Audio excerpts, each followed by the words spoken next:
Did you know that the secret to transforming your life's biggest challenges into your greatest opportunities might have been discovered over 2,000 years ago? Imagine facing life's most brutal storms with a calm so powerful that nothing, absolutely nothing, could shake your inner peace. Sounds like a superpower, right? But here's the uncomfortable truth. You already have that power. Every day, you're letting your emotions, your circumstances, and the chaos of the world dictate your happiness and peace. You're allowing the storms to control you, to tear apart your sense of self. The real question is, why? Why let life's uncontrollable forces burn you out, when Stoic wisdom offers a way to reclaim your strength, to find peace amid the madness? This ancient philosophy teaches us that while we can't control what happens to us, we can control how we respond. And that, my friend, is where true freedom lies. If you're tired of being a passenger in your own life, if you're ready to take the wheel and steer yourself toward unshakable peace, then stick with me. This journey is going to challenge everything you thought you knew about yourself and the world around you. If you're ready to embrace this shift, to take ownership of your mind and your actions, then I invite you to subscribe. For your own good, it's about committing to growth, to self-mastery, and to living a life aligned with your highest values. Let's walk this path together. 1. Focus on what you can control. Life has a way of throwing challenges at us when we least expect it. We've all been there, stressed out, rushing, trying to get everything done, and then, bam, something goes wrong. Maybe it's a traffic jam when you're already running late, or a comment on social media that hits you like a punch in the gut. It feels like the universe is out to get you, doesn't it? But here's the thing that might surprise you. You can't control most of what happens in life. The traffic, the weather, the people around you, they're all beyond your control. But the one thing you do control, 100%, is your reaction. This is where Stoicism comes in. The ancient Stoics, like Epictetus and Marcus Aurelius, believed that the key to peace and happiness lies in focusing on what you can control and letting go of the rest. It's a simple idea, but one that can completely shift the way you navigate life's challenges. It's not the traffic, the negativity, or the chaos around you that's causing your stress. It's how you choose to respond. Think about that next time you're stuck in traffic. Do you let your blood pressure rise, getting angrier with each passing minute? Or do you take a deep breath, shift your mindset, and use the time productively? It's all up to you. When you focus on what's in your control, your thoughts, your mindset, your actions, you take back the power that you might have unknowingly handed over to everything around you. Carl Jung believed that our responses to external events shape who we are, not the events themselves. So, every time you face something that seems out of your control, remember that your reaction is the one thing you get to choose. The next time you find yourself stuck somewhere, frustrated by what's happening, pause. Take a deep breath. Acknowledge that you can't change the external situation, and then shift your focus inward. Can you use that time to think clearly, listen to something positive, or even relax? You absolutely can. And in doing so, you regain control over your peace of mind, which is something no traffic jam can ever take away. When we embrace this Stoic principle, we start to build emotional resilience. Imagine facing life's challenges, not with anger or frustration, but with calm acceptance. It's like having a shield around your peace of mind. And yes, this takes practice. You won't always get it right, but with time, it becomes easier. Just think of the long-term impact: less stress, more clarity, and the ability to focus on what matters. Instead of letting life's little hiccups throw you off course, you learn to keep your eyes on the road ahead, both literally and metaphorically. Now, Let's take this idea of focusing on what's in your control and apply it to another area of life, our relationships. How often do we get upset because someone said something that we didn't like, or someone didn't act the way we expected? We can't control other people's behavior, but we can control how we respond to it. Here's the thing, you can't change the actions of others, but you can choose how you engage with them. If someone cuts you off in traffic, for example, you can choose whether to react with anger or let it slide. When someone at work or in your personal life says something that rubs you the wrong way, you get to decide whether to react emotionally or respond with understanding. While we can't change other people's behavior or the world around us, we have complete power over our own minds. By focusing on what's in our control, our thoughts, reactions, and actions, we reclaim the strength that's rightfully ours. It's not easy, especially when someone pushes our buttons, but the practice of Stoicism teaches us to respond to others with empathy and self-control, rather than letting their actions determine our mood. Imagine how different your relationships would be if you could consistently respond with calmness and clarity instead of reacting impulsively. You'd be able to navigate disagreements more effectively, maintain your peace even in tense situations, and, most importantly, stop letting others take away your inner calm.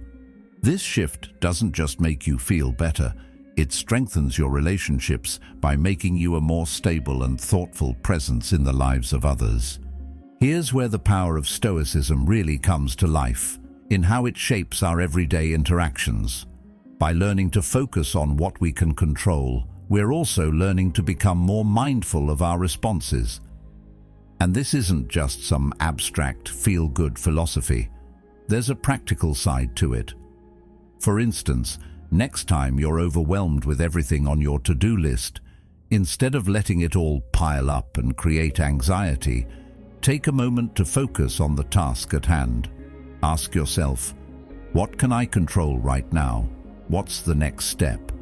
By taking small, manageable actions instead of trying to control everything all at once, you not only reduce stress, but also become more effective in tackling your goals. The Stoics teach us that we don't need to be perfect. In fact, they believe that perfection is not the goal. The goal is progress.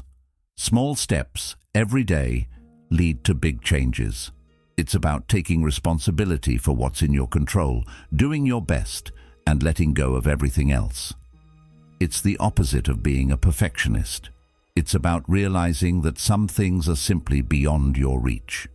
And once you accept that, you free yourself from the anxiety of trying to control everything around you.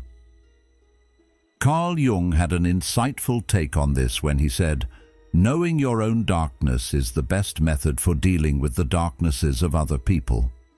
When we accept that we can't control everything around us, we stop projecting our frustrations onto others.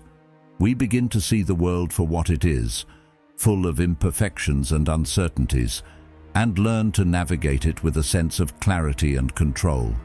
This shift in perspective is what allows you to stop reacting negatively and start responding thoughtfully. So, what does this all mean for you, right here, right now? It means taking responsibility for your own peace. You might not be able to control what happens at work, or the frustrations of daily life, or the behavior of the people around you, but you can control how you react.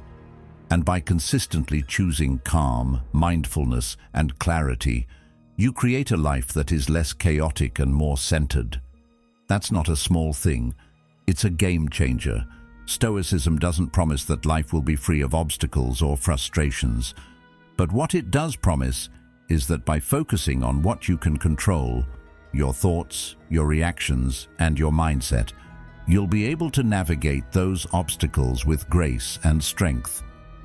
This principle alone can transform the way you experience life. Imagine facing setbacks without feeling defeated, navigating tough situations without feeling overwhelmed. It's possible And it starts with understanding this simple but profound Stoic lesson. Focus on what you can control and let go of everything else. 2. Embrace the obstacle. It's easy to get discouraged when life throws you a curveball, whether it's a job rejection, a difficult conversation, or something unexpected that turns your plans upside down. The initial instinct is often to ask, why me? It's like the universe is conspiring against you, and you can't help but feel frustrated. But what if I told you that this mindset, while natural, is exactly what keeps you stuck? What if the very obstacles that seem to block your path are actually the things that could propel you forward in ways you never expected? This is exactly what the Stoics believed when they said, "The obstacle is the way." This might sound counterintuitive at first, but once you understand it, it can completely change the way you approach life's challenges. The Stoics didn't see obstacles as mere hurdles to jump over or problems to solve. Instead, they saw obstacles as opportunities for growth, learning, and transformation. Think about it. Every setback, every failure, and every difficult moment is a chance to test your resilience. It's a moment to dig deeper and find strength you didn't know you had. When things don't go as planned, you're forced to adapt. You're forced to think creatively, to reframe your perspective, and to discover new ways to approach life's challenges. That's where growth happens. It's in the struggle, not in the smooth sailing. When you face an obstacle, try to shift your mindset. Instead of focusing on how unfair it is or how much it hurts, ask yourself, what can I learn from this? That simple shift in perspective can change everything. It allows you to approach the situation with curiosity instead of frustration, with the mindset of a learner rather than a victim. When you stop seeing obstacles as something to avoid or resent, and start seeing them as opportunities to grow, you take back control. You turn a setback into a setup for something better. And isn't that a more empowering way to live? Our perception shapes our reality. If you see a rejection as a reflection of your worth, it will hurt deeply. But if you see it as a stepping stone on the path to something better, you can approach it with resilience and clarity. This doesn't mean pretending the setback doesn't hurt. It just means acknowledging the pain while recognizing that it doesn't define you. Your response to the obstacle is what truly matters. Carl Jung echoed this sentiment when he said, "What you resist persists." In other words, fighting against the obstacles in your life only makes them stronger. The more you resist something, the more it has control over you. On the other hand, if you can learn to embrace the obstacle, to accept it, and ask yourself, what can I learn from this? You reclaim your power. Obstacles then become opportunities to expand your understanding of yourself and the world around you. You stop being passive in the face of adversity and start becoming an active participant in your own growth. This shift from resistance to acceptance is where true transformation happens. Let's take an example to make this more concrete. Imagine you've just been passed over for a promotion at work. The initial reaction might be anger, disappointment, and even a bit of bitterness. It's easy to fall into the trap of thinking, I wasn't good enough. This is unfair. Why does this always happen to me? But what if, instead of letting that frustration take over, you stopped and asked yourself, what can I learn from this? Maybe there's feedback you can take to heart, areas where you can improve, or skills you need to develop. Maybe the job you didn't get is actually a blessing in disguise, pushing you toward a better opportunity down the road. When you choose to embrace the obstacle, you shift from a passive reaction to a proactive mindset, where every challenge is a chance to grow. The Stoics didn't just talk about embracing obstacles, they lived it. Marcus Aurelius wrote extensively about how to face challenges with grace and wisdom. In his meditations, He often reflected on how obstacles were an integral part of life and how they should be embraced as opportunities to refine our character. He believed that obstacles weren't just external problems. They were internal challenges that tested our resolve, our patience, and our wisdom. The impediment to action advances action, he said. In other words, what stands in the way of your progress isn't something to avoid.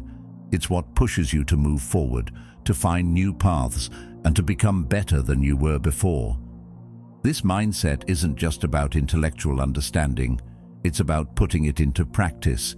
Every day we face challenges, big and small, and every day we have the choice to either see them as setbacks or as opportunities. A difficult conversation with a friend, a frustrating work deadline, or a personal disappointment. Each of these moments presents an opportunity to grow. When we embrace the obstacle, we not only grow stronger in the face of adversity, but we also build resilience and wisdom that will serve us in future challenges. It's not easy to change your perspective, especially when the obstacle feels overwhelming, but the Stoics teach us that this shift is the key to living a life of purpose and meaning.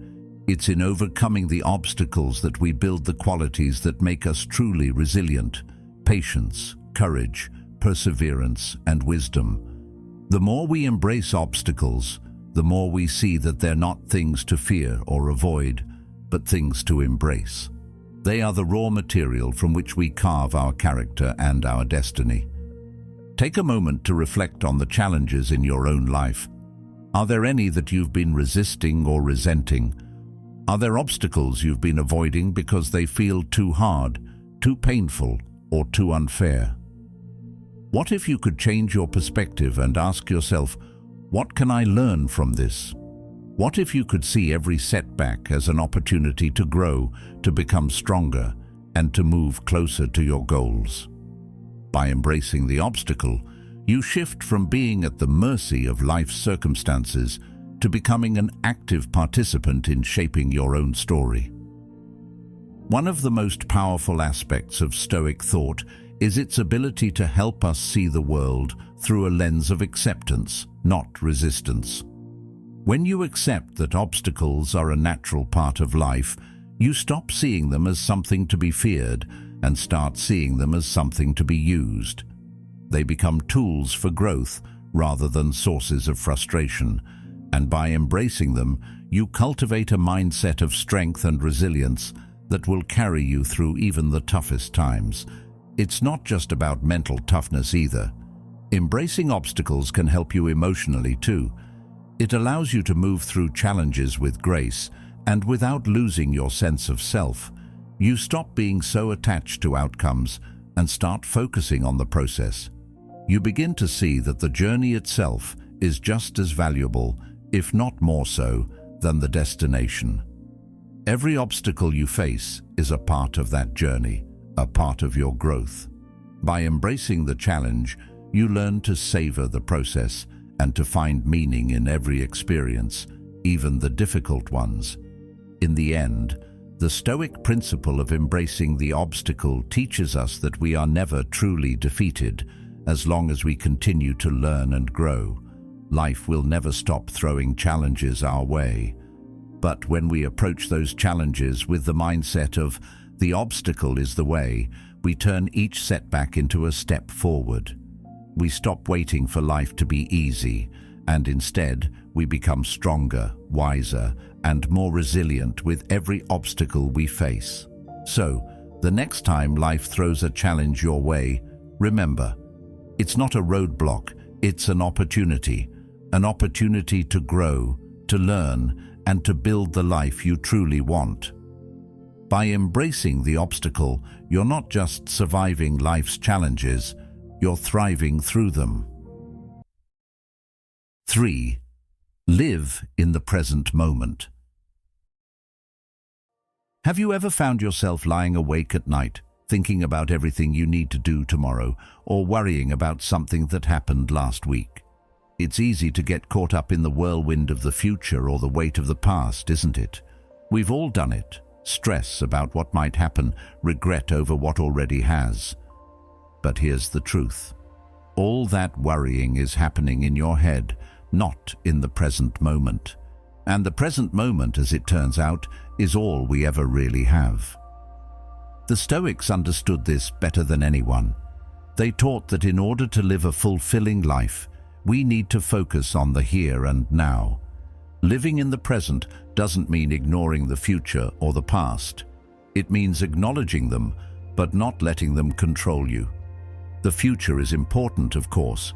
You plan for it, set goals, dream big. But when you're constantly thinking about it, you miss what's happening right in front of you. The same goes for the past. It's easy to get stuck in regret or guilt over mistakes we've made, but the past is gone. It's not something we can change. What we can change is how we approach today. This simple shift in focus can have a massive impact on our mental well-being. When we stop letting the future or the past dominate our thoughts, we can truly experience life in a richer, more meaningful way. Imagine this. You're sitting down to a meal. It's easy to shovel food into your mouth while scrolling through your phone, thinking about what's coming up later. But what if instead you really focused on the meal in front of you? The smell, the taste, the texture, everything. Suddenly, eating becomes an experience, not just a task. This is living in the present moment. It's about giving your full attention to whatever you're doing, no matter how small or seemingly insignificant. Think about a conversation you're having with a friend or family member. How often do we listen, but not really listen? Our minds drift to what we're going to say next, or what's coming up later in the day. But when you really listen, without distractions, without thinking ahead, you create a deeper connection. You become more present, more connected to the person in front of you. This is the heart of Stoicism, being fully present in every moment. The Stoics believed that by focusing on the present, we can cultivate inner peace and clarity, because it's only in the present that we have the power to act. As Epictetus said, wealth consists not in having great possessions, but in having few wants. The fewer distractions and desires we allow ourselves, the more we can enjoy what's right in front of us. The problem is, our culture doesn't really encourage living in the present. We're constantly told to plan ahead, to always be thinking about the next thing. It's no wonder we're all so stressed out. Our minds are like overactive machines, constantly jumping from one thought to the next. But here's the thing, this constant future chasing and past worrying only adds to our stress. It creates a kind of mental clutter that keeps us from experiencing life as it actually is. Living in the present moment isn't just a mental exercise. It's about shifting your entire approach to life. It's about being intentional with your time and energy. Think about how many times you've spent an entire day thinking about the things you need to do without actually doing them. Or how many times you've let your mind wander to the past or the future when you should have been focusing on the task at hand. By choosing to live in the present, you take back control over your life. Instead of letting your thoughts dictate your actions, you allow yourself to be fully present with whatever you're doing. This doesn't just make life more enjoyable, it makes it more productive too. The beauty of living in the present moment is that it helps you find joy in the little things. Instead of waiting for some grand event or future achievement to bring happiness, you start finding satisfaction in everyday experiences. Whether it's enjoying a cup of coffee in the morning or laughing with friends over dinner, these moments are what make life meaningful. It's easy to overlook them when we're always thinking about what's next, but when we choose to slow down and be present, we realize how much beauty there is in the here and now. This idea of being present is not just some fluffy philosophy. It's grounded in practical wisdom that can change how we experience the world. The Stoics knew that our thoughts and emotions are incredibly powerful. They shape our reality. If we're always thinking about what's next or regretting what's past, we miss out on the richness of life as it happens. But when we make the choice to focus on the present, we put ourselves in a position to respond to life with clarity and purpose. This kind of focus creates a sense of peace, because it removes the mental noise that often clouds our judgment. Imagine how different your day would be if you could stay present throughout it. Instead of rushing through everything, checking off items on your to-do list while thinking about the next task, you focus on the moment in front of you. You give your full attention to each person you talk to, each task you perform, and each decision you make. Not only will you feel more at peace, but you'll also make better choices. This is the power of the present moment. It allows you to show up as your best self, fully engaged and clear-headed. But let's be honest, living in the present moment is easier said than done. We live in a world that's constantly pulling our attention in a million directions. Our phones, social media, and the pressures of daily life make it hard to stay focused on the here and now. But the good news is, it's a practice. Just like any skill, it takes time and effort to get better at being present. Start small.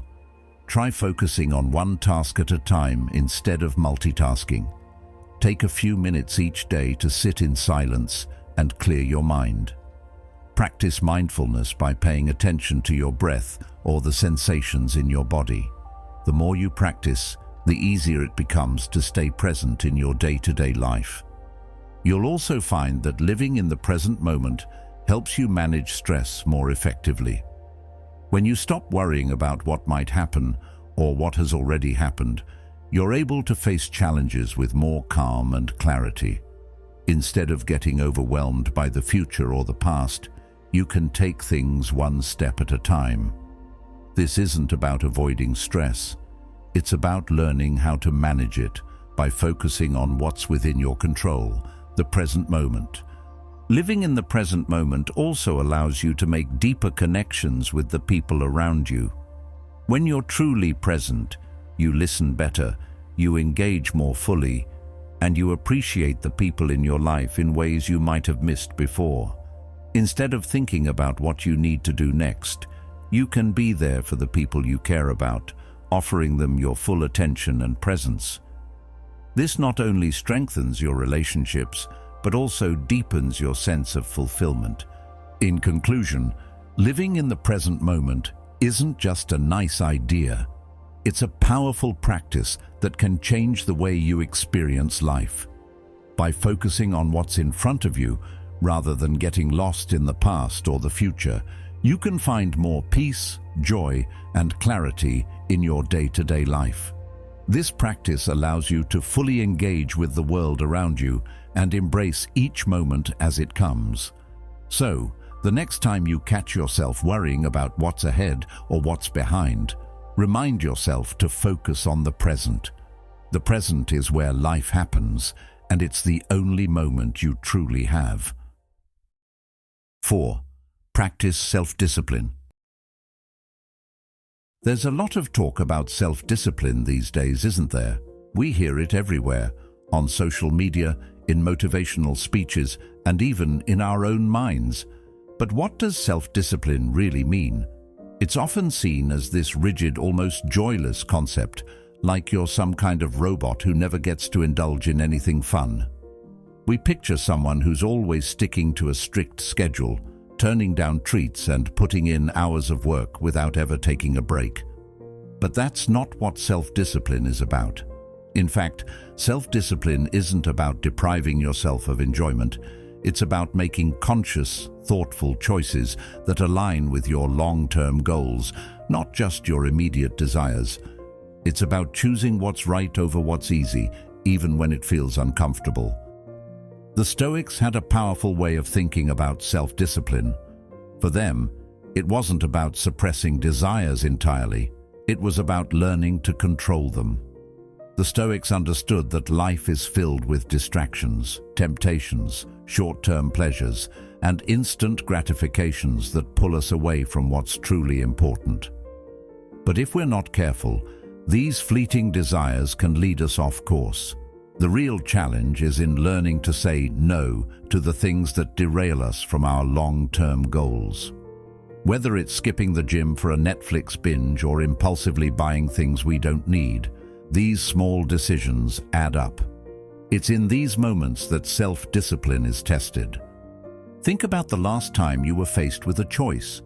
Maybe it was getting up early to work out or hitting the snooze button. Maybe it was deciding to spend time on a personal project instead of scrolling through social media. In these moments, self-discipline is the deciding factor.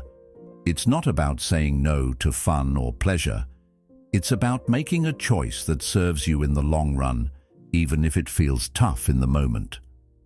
Self-discipline is about taking control of your actions and recognizing that your choices shape your future. And that doesn't mean you have to live a boring, restricted life. It just means you're learning to balance immediate gratification with long-term growth. Self-discipline is deeply tied to self-awareness. It's about understanding who you are, what you truly value, and what you want out of life.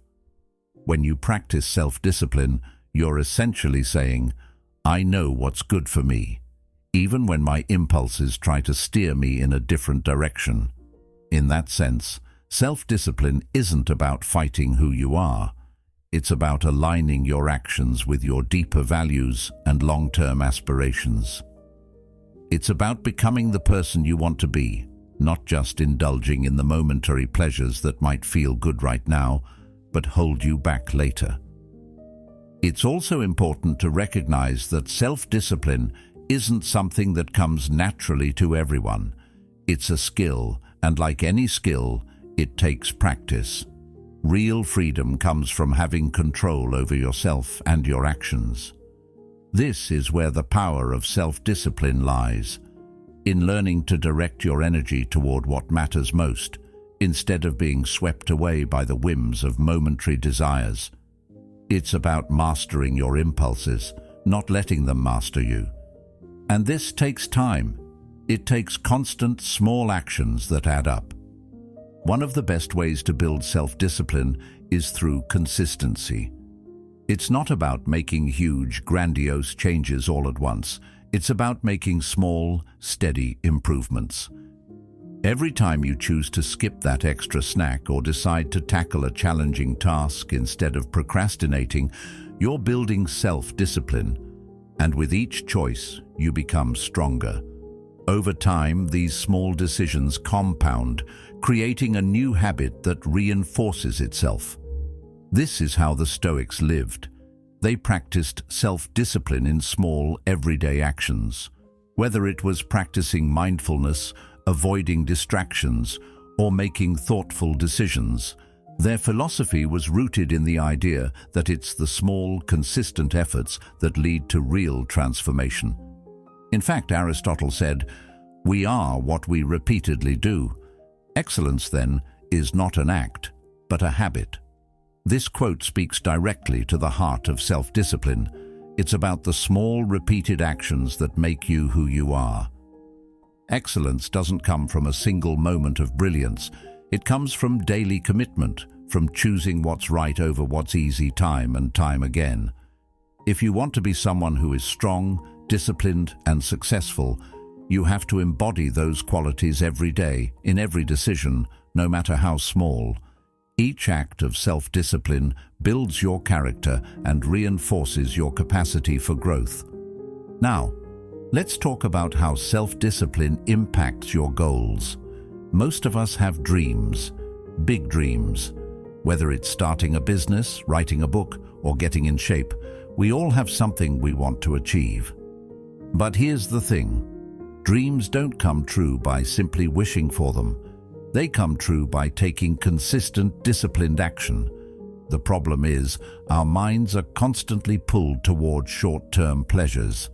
It's easy to get distracted by the immediate rewards, like watching TV or scrolling through your phone. But self-discipline is about setting clear boundaries and choosing the long-term rewards instead. It's about recognizing that the satisfaction you get from achieving your goals is far greater than the fleeting pleasure of giving in to distractions. Think about it. If you want to run a marathon, you can't just hope that one day you'll wake up and magically be able to run 26 miles.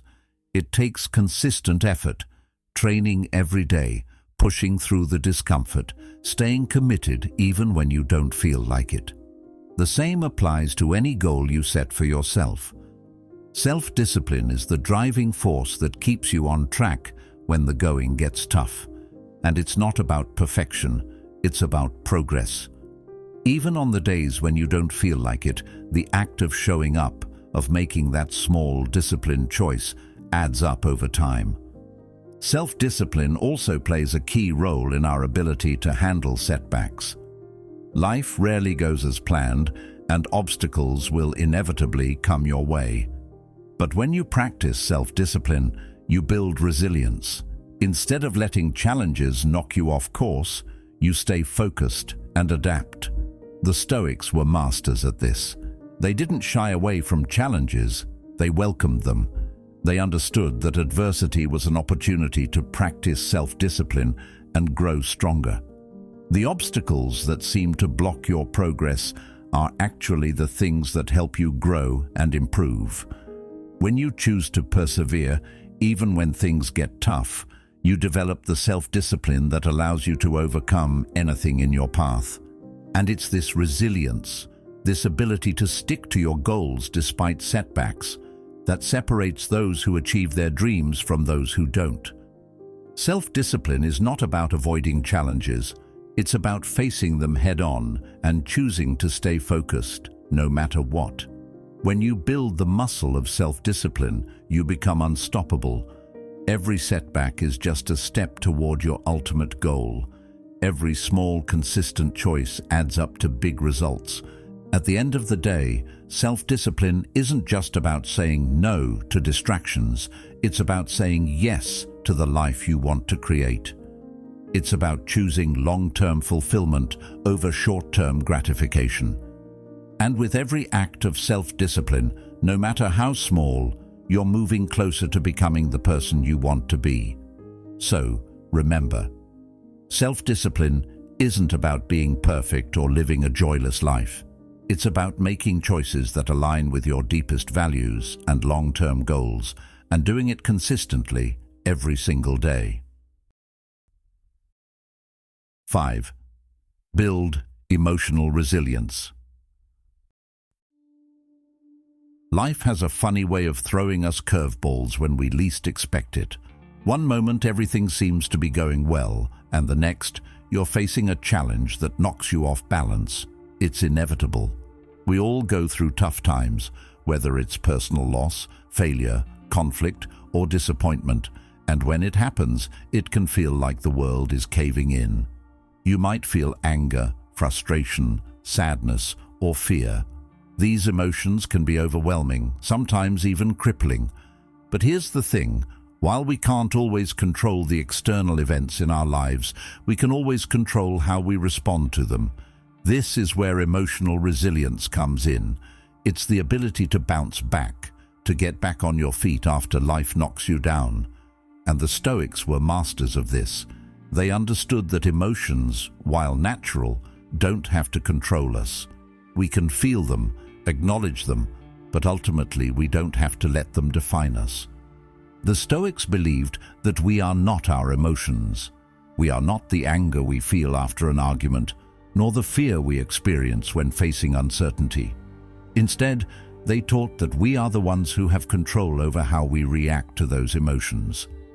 Epictetus said, "Men are disturbed not by things, but by the views which they take of them."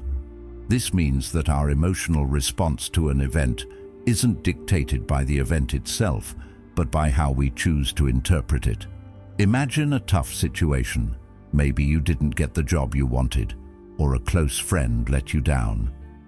In that moment, your emotions may flood in.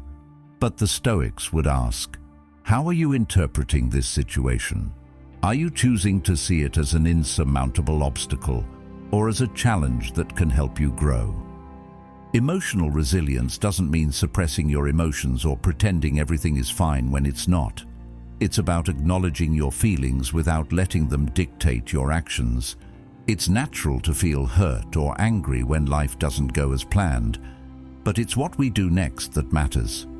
Do we let those emotions hijack our decisions, or do we take a step back, reflect, and respond from a place of calm and reason? The key to resilience is learning to pause, just for a moment, before reacting. This pause allows us to reflect on the situation and choose a response that aligns with our values rather than being swept away by impulse. It's the difference between reacting emotionally and responding thoughtfully. Carl Jung believed that the privilege of a lifetime is to become who you truly are. What does that have to do with emotional resilience? Well, part of becoming who you truly are means mastering your emotions. When we let our emotions control us, we give away our power. But when we take a step back and choose how to respond, we reclaim that power. Emotional resilience is not about becoming cold or indifferent. It's about learning to respond to life's difficulties with composure, understanding, and clarity. It's about developing the strength to face challenges without letting them destroy our sense of self or our peace of mind. Think about a time when you've faced adversity. Maybe it was a difficult breakup, a tough decision at work, or a health scare. In those moments, your emotions may have run high. It's easy to fall into a pattern of reacting impulsively, lashing out, shutting down, or spiraling into self-doubt. But emotional resilience is about creating space between the emotion and the action. It's about feeling the emotion, really feeling it, without letting it take over your actions. You might feel anger after an argument, but that doesn't mean you have to say something you'll regret. You might feel fear when faced with a new challenge, but that doesn't mean you have to avoid it. Resilience is about meeting life's challenges with a clear mind, a calm heart, and the wisdom to know that this moment, no matter how intense, will pass. Emotional resilience is also about recognizing that adversity is part of the human experience. The Stoics didn't see life's difficulties as something to avoid, but something to embrace. They understood that obstacles are opportunities for growth. Marcus Aurelius often reflected on the idea that the challenges we face are part of life's natural order. He wrote, "What stands in the way becomes the way."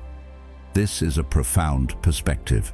It suggests that the very things that seem to block us are actually the things that help us grow.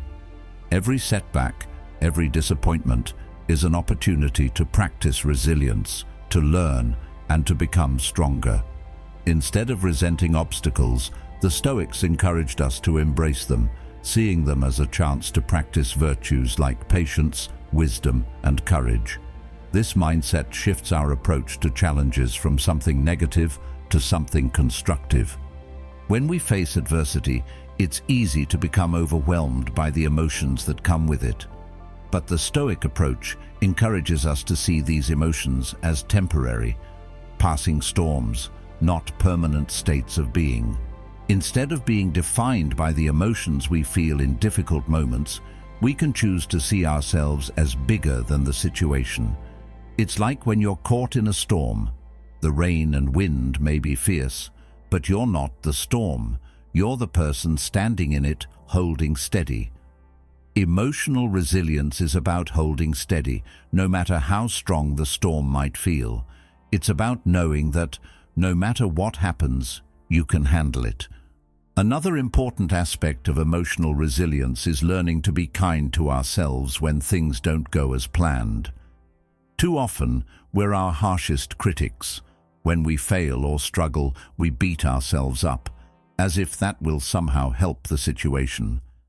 But the Stoics knew that self-compassion was key to emotional resilience. They understood that mistakes and failures are part of the learning process. Seneca wrote, "We suffer more often in imagination than in reality." This quote highlights the tendency we have to exaggerate our struggles. We worry about how bad things could get, even when the actual situation might not be as dire as we imagine. Resilience means facing life's challenges head-on without drowning in self-criticism. It means giving ourselves the grace to fail, learn and grow, rather than getting stuck in shame or regret.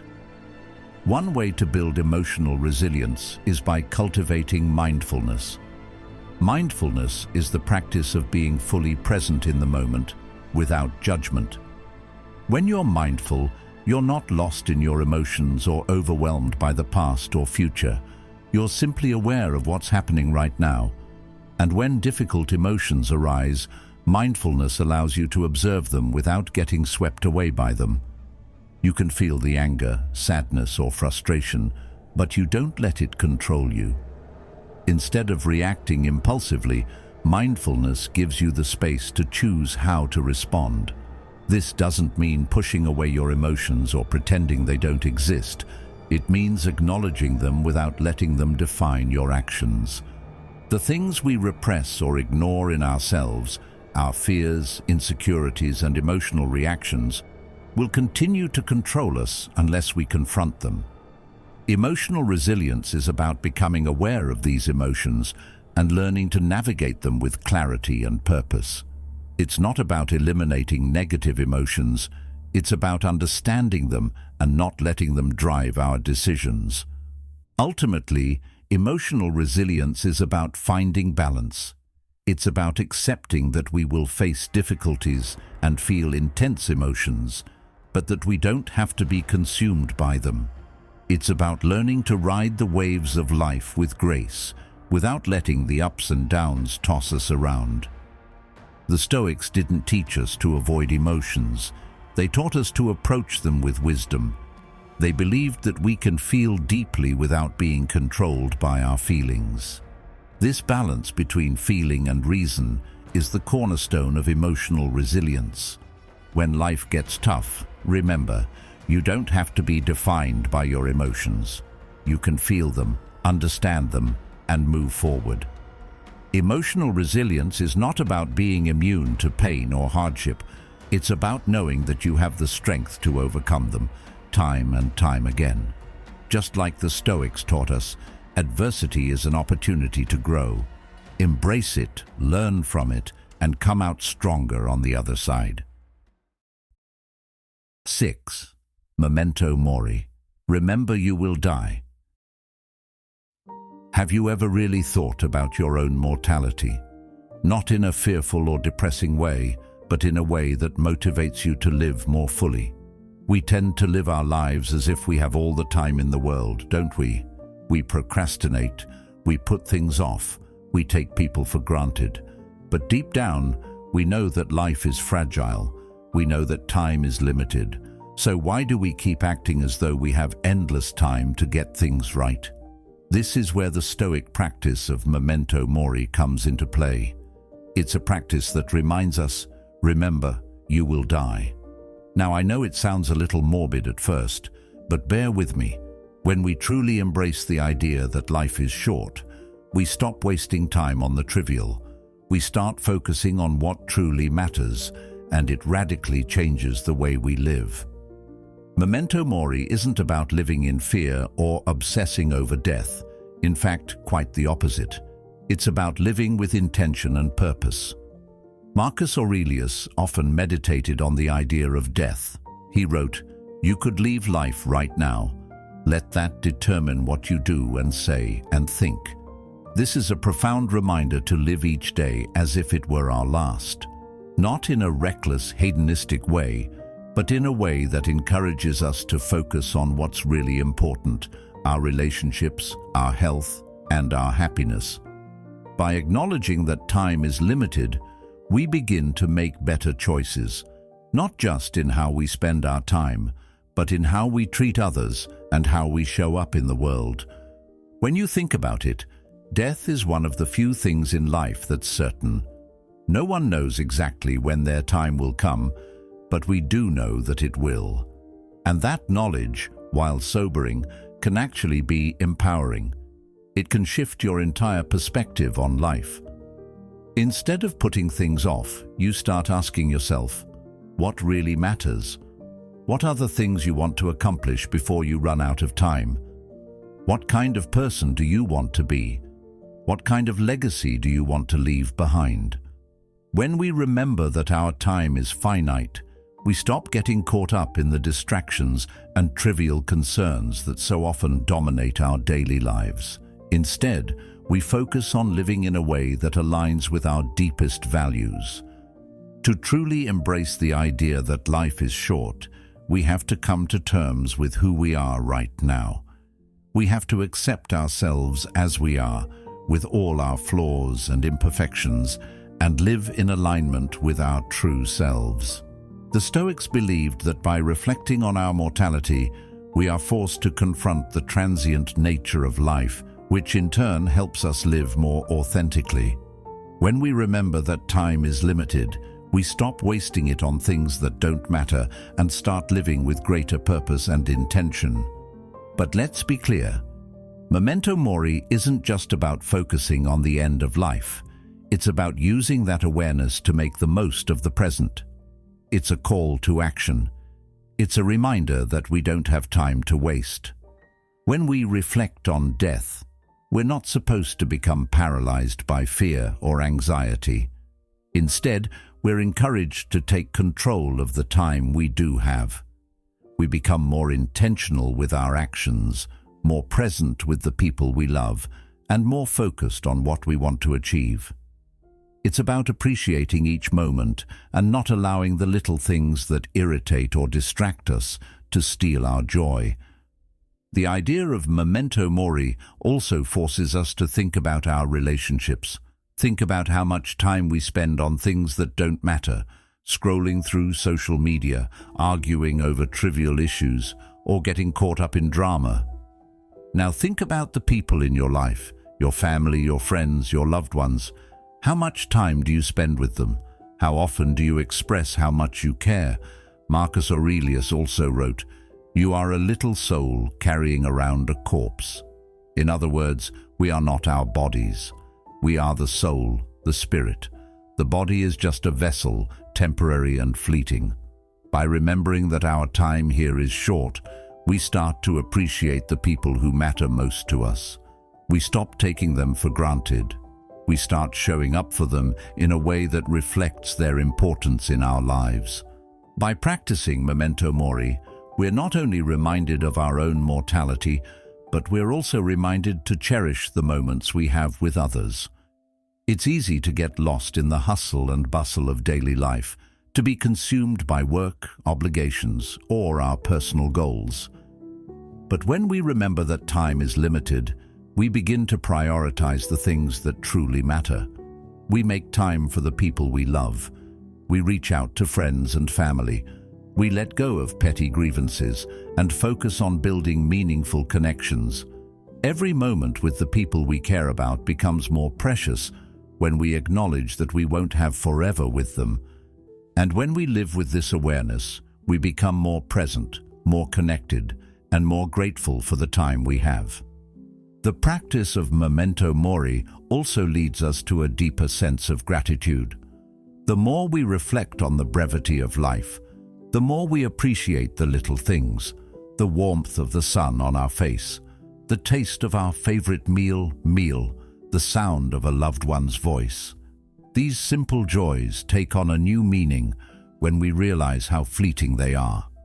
Instead of rushing through our days, we start savoring each moment, appreciating the beauty of the present. And it's in this appreciation that we find real happiness.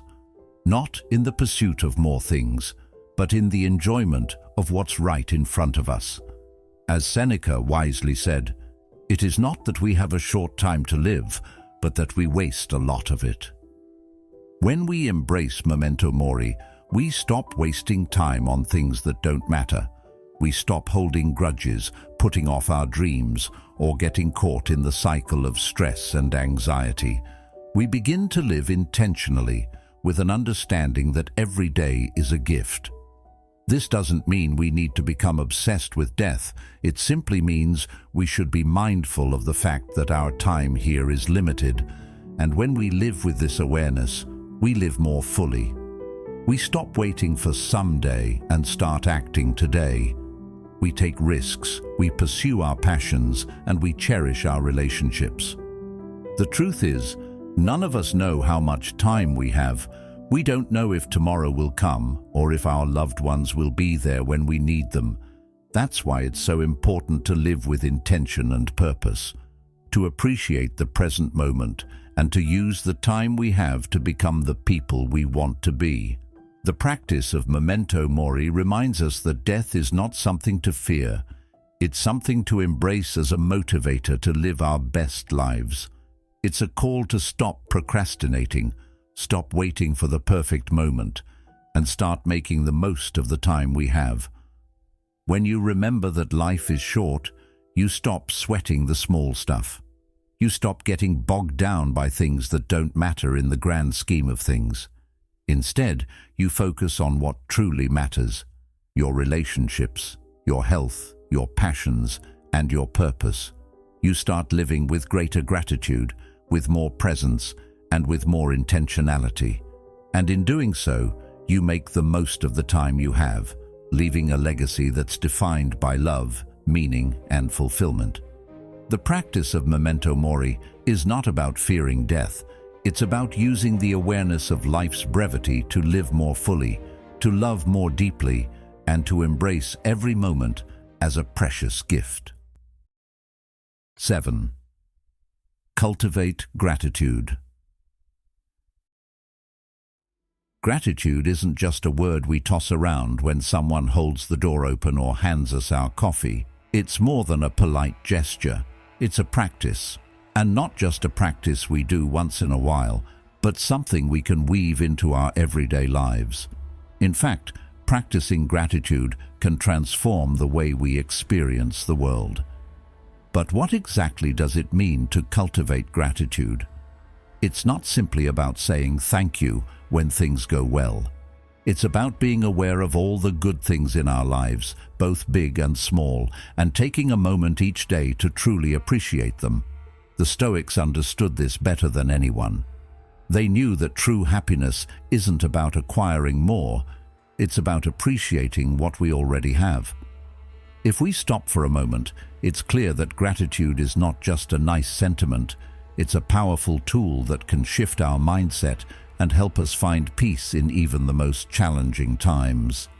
When we think about gratitude, we often picture moments of joy or special occasions, holidays, birthdays, big life milestones. But gratitude doesn't need to be saved for these moments. It can be found in the everyday. The Stoics taught us that we should appreciate the present, no matter how ordinary it seems. Every day, we have the chance to experience life, and that in itself is a gift. If we're constantly focused on what's missing or what we don't have, we miss out on the countless things we could be grateful for right now. Gratitude doesn't have to be reserved for big achievements. It can be found in the small, everyday moments that make life worth living. Take a moment right now and think about the little things in your life that bring you comfort or joy. Maybe it's the warmth of your bed when you wake up, or the feeling of a hot cup of coffee in your hands. Maybe it's a conversation with a friend or family member, or the quiet moments when you can just be with yourself. It could be the feeling of sunlight on your skin, or the sound of your favorite music playing in the background. These small moments are easy to overlook, especially in the hustle and bustle of everyday life. But if we stop and really notice them, we realize just how much we have to be grateful for. Gratitude isn't about waiting for the big life-changing moments. It's about recognizing the beauty in the present, even in the simplest things. Carl Jung once said, "The most terrifying thing is to accept oneself completely." This is where gratitude and self-acceptance intersect. When we learn to appreciate what we have, we stop constantly striving for more, trying to prove our worth by acquiring things or achieving goals. Instead, we learn to accept ourselves and our lives just as they are. This shift in perspective is liberating. By practicing gratitude, we cultivate a sense of contentment that frees us from the pressure to always be doing more or having more. We learn to appreciate the life we've been given just as it is.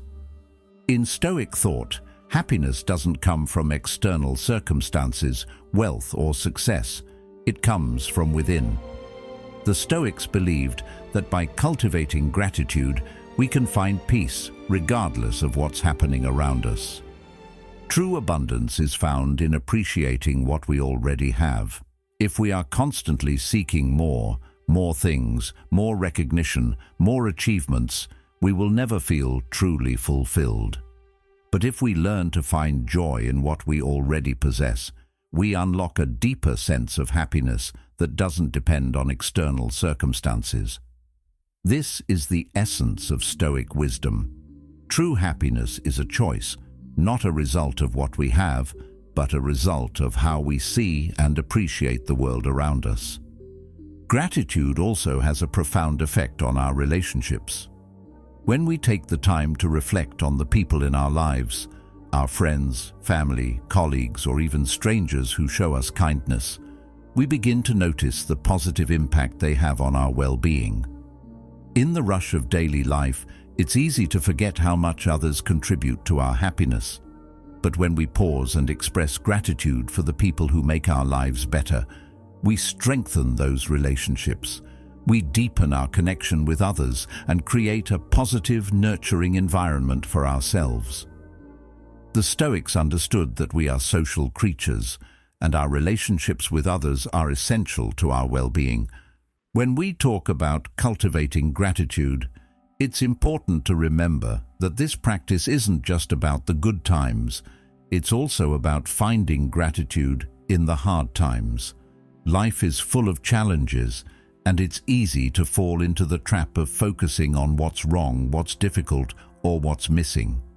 But the Stoics taught us that adversity can be a source of growth.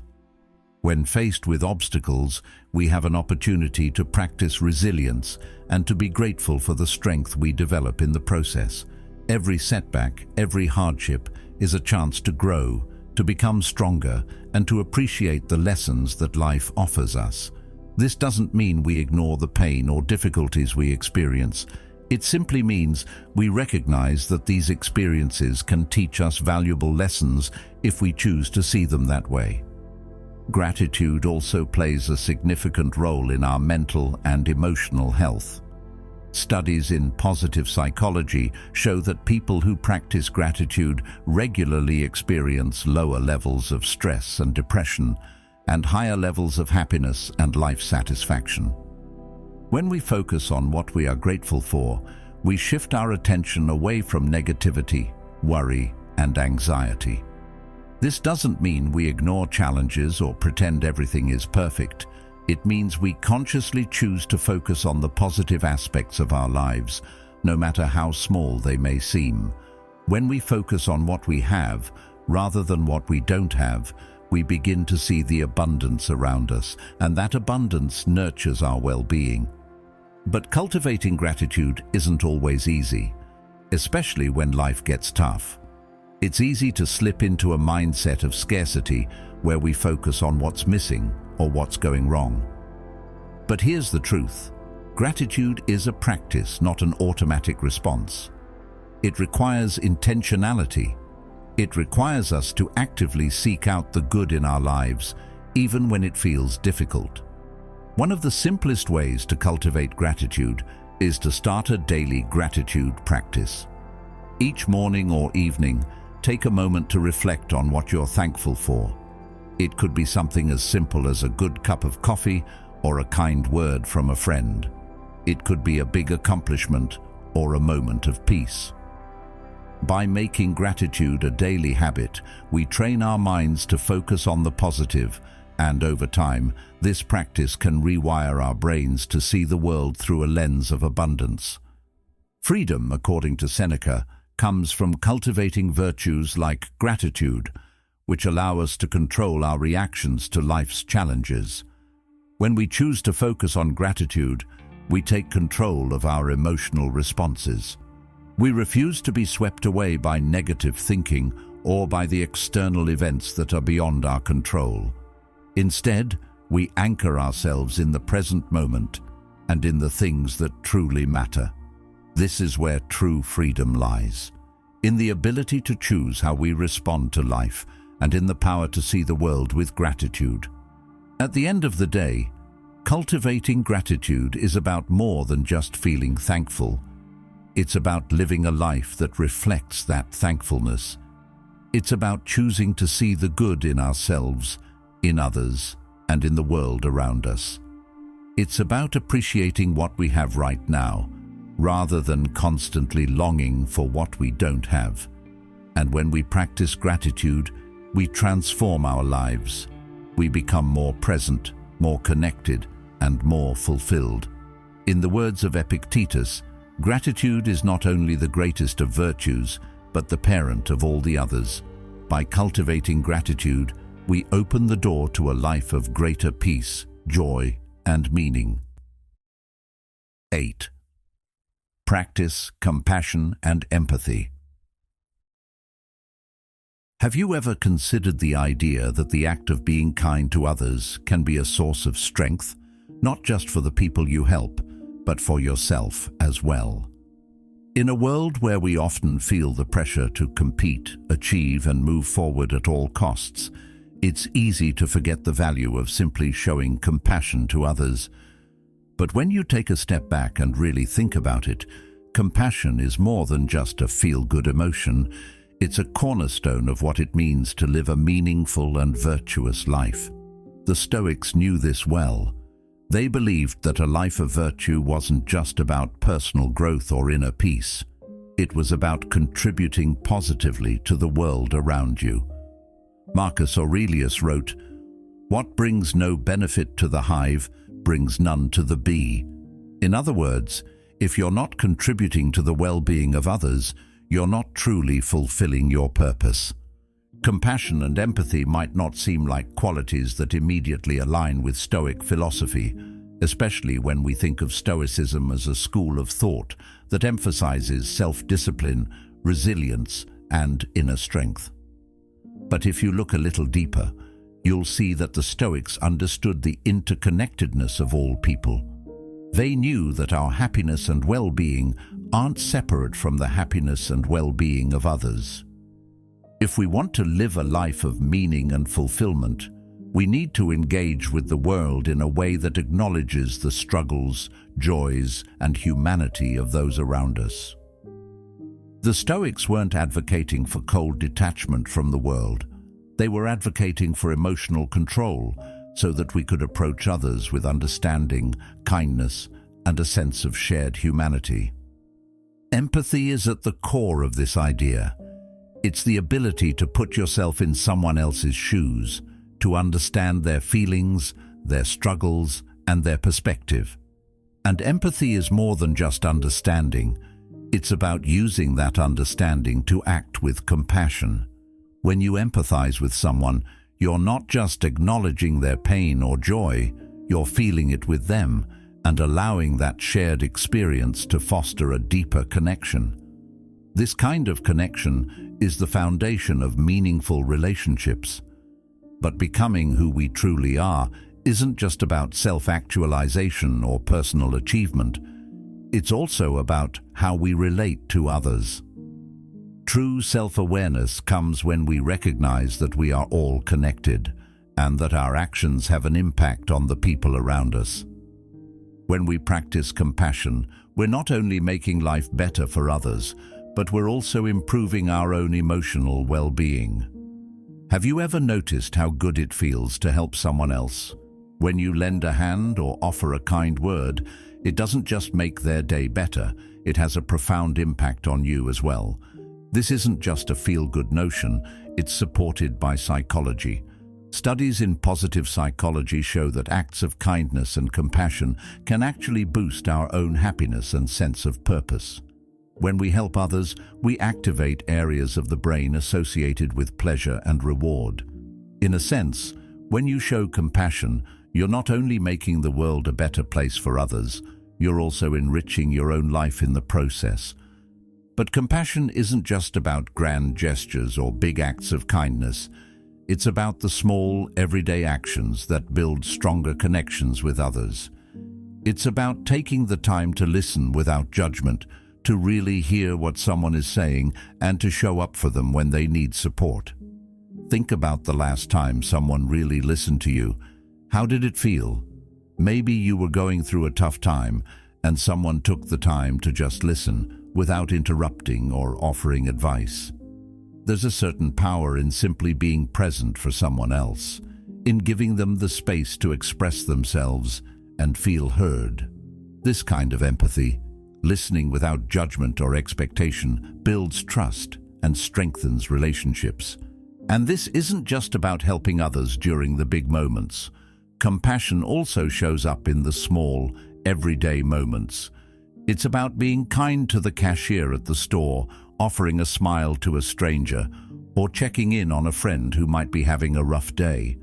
These small acts might seem insignificant, but over time they add up. They create a ripple effect of positivity that spreads throughout your life and the lives of others. The Stoics believed that the pursuit of virtue is a lifelong endeavor, and practicing compassion and empathy is one of the simplest yet most powerful ways to embody that virtue. By making kindness a regular part of our lives, we not only contribute to the well-being of others, but also become better versions of ourselves. Empathy also requires us to move past our own biases and judgments. It's easy to judge others based on our own experiences and perspectives, but when we approach the world with compassion, we open ourselves up to understanding others more deeply. We begin to see that everyone is dealing with their own struggles, fears, and uncertainties. As a result, we become less critical and more accepting, not only of others, but of ourselves as well. Jung once said, "Everything that irritates us about others can lead us to an understanding of ourselves." This is a powerful insight. When we react negatively to someone else's behavior, it's often a reflection of something in ourselves that we haven't fully addressed. Practicing empathy helps us confront these aspects of ourselves, leading to greater self-awareness and personal growth. It's also worth noting that compassion doesn't always mean agreeing with someone's actions or behavior. Sometimes showing compassion means offering support while still holding others accountable. It's about recognizing that people can change and that everyone is on their own journey. By offering empathy without judgment, we create an environment where people feel safe enough to grow, learn, and make better choices. This is especially important in our relationships with family and friends. We don't have to agree with everything someone does, but when we offer empathy, we create a space for honest conversation and mutual understanding. The Stoics also understood the importance of practicing compassion not only toward others, but toward ourselves. It's easy to be compassionate toward others, but much harder to extend that same kindness to ourselves. Self-compassion is about being gentle with yourself when things don't go as planned, when you make mistakes, or when you feel inadequate. It's about treating yourself with the same kindness and understanding that you would offer a close friend.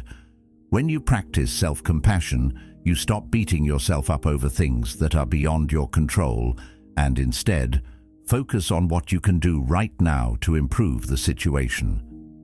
This mindset fosters resilience, helping you bounce back from setbacks and continue moving forward with a sense of peace and self-acceptance. Incorporating compassion into our daily lives requires mindfulness. It requires us to slow down, be present, and really engage with the world around us. In our fast-paced society, it's easy to overlook opportunities for compassion. But when we make a conscious effort to practice empathy, whether it's listening to someone who needs support, offering a kind word, or simply being present in the moment, we start to transform our relationships and our own emotional well-being. By practicing empathy and compassion, we not only make the world a better place for others, but we create a better, more fulfilling life for ourselves as well. At the end of the day, compassion is not just a nice quality to have. It's essential to living a life of meaning and virtue. When we show compassion to others, we strengthen the bonds that connect us, build trust, and create a more positive, supportive environment for everyone. As the Stoics understood, our happiness and well-being are deeply intertwined with the happiness and well-being of those around us. By practicing compassion and empathy, we not only make life better for others, but we enrich our own lives in ways we never expected. So the next time you have the opportunity to be kind, to listen without judgment, or to show up for someone who needs support, remember that it's not just about them, it's about you too. It's about becoming the person you want to be and living a life of virtue and connection. 9. Let go of external validation. How often do you find yourself worrying about what others think of you? It's a natural instinct, right? We all want to be liked, accepted, and validated by those around us. Whether it's getting approval from our friends, our family, or even strangers on social media, the desire for external validation is something that most of us experience at some point in our lives. But what if I told you that this constant need for approval is one of the biggest barriers to living a fulfilling life? The truth is, when we rely on the opinions of others to define our self-worth, we lose control over how we see ourselves. We let others dictate how we feel, and we surrender our power. But here's the liberating truth. You don't need anyone's approval to be happy or successful. Your value comes from within, not from external validation. The Stoics knew this all too well. In fact, the entire philosophy is rooted in the idea that we should not base our self-worth on external circumstances. Epictetus famously said, "It's not what happens to you, but how you react to it that matters." In other words, we can't control what other people think or say about us, but we can control how we respond to it. When we stop seeking validation from others, we stop letting their opinions determine our happiness. Instead, we start to focus on what truly matters: our actions, our integrity, and our ability to live in alignment with our values. This shift from external validation to internal validation is a game changer. It's what gives us the freedom to be ourselves without fear of judgment. When we let go of the need for validation, we begin to free ourselves from the constant pressure to perform or conform. Think about how much energy you spend trying to meet other people's expectations, whether it's the pressure to look a certain way, succeed in a specific career, or live up to the ideals set by society. This constant striving for approval can be exhausting, and often it leaves us feeling empty. It's like we're running on a treadmill, always moving, but never really getting anywhere. The Stoics believed that true freedom comes from within, and that external validation is just an illusion. They taught us that we should live according to our own principles, not the standards set by others. By focusing on our actions and living authentically, we stop relying on outside sources of validation and start relying on ourselves. When we seek validation from others, we're often trying to mold ourselves into something we're not. We change who we are, how we act, and what we value in order to fit in or gain approval. But this constant need for external validation prevents us from accepting ourselves fully. It makes us question our worth and leaves us feeling insecure and uncertain. The path to true happiness and fulfillment comes from accepting who we are, flaws and all, and embracing our unique qualities without worrying about how others perceive us. When we stop seeking validation from the outside, we can focus on cultivating self-love and self-acceptance. This doesn't mean we become completely indifferent to the opinions of others. We're human, and it's natural to care about how our actions affect those around us. But when we prioritize external validation over internal fulfillment, we lose touch with our true selves. We become so focused on pleasing others that we forget to honor our own desires, dreams, and values. Stoicism encourages us to develop an inner strength that allows us to make decisions based on what aligns with our values, rather than what will earn us the approval of others. When we stop constantly seeking validation, we start living more intentionally with a greater sense of purpose and freedom. Think about how much energy you expend on social media, where likes, comments, and followers seem to determine your worth. It's easy to get caught up in the cycle of measuring your value by the number of people who approve of you online. But when you rely on this kind of validation, you're giving away your power. Your sense of self-worth becomes dependent on someone else's opinion of you, and that's a slippery slope. The Stoics remind us that our value doesn't come from external approval, but from our ability to live in accordance with our principles and actions. In today's world, that means realizing that your worth isn't determined by the number of likes on a post or the opinions of strangers.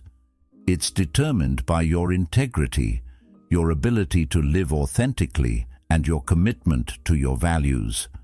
When you stop seeking external validation, you begin to understand that your self-worth comes from your own actions and the way you live your life. You become more aligned with your true self. You're not concerned with how others perceive you because you're secure in who you are. This shift is incredibly powerful. It allows you to act with confidence, make decisions based on what's best for you, and stop wasting time trying to meet other people's expectations. As a result, your life becomes richer, more meaningful, and more fulfilling.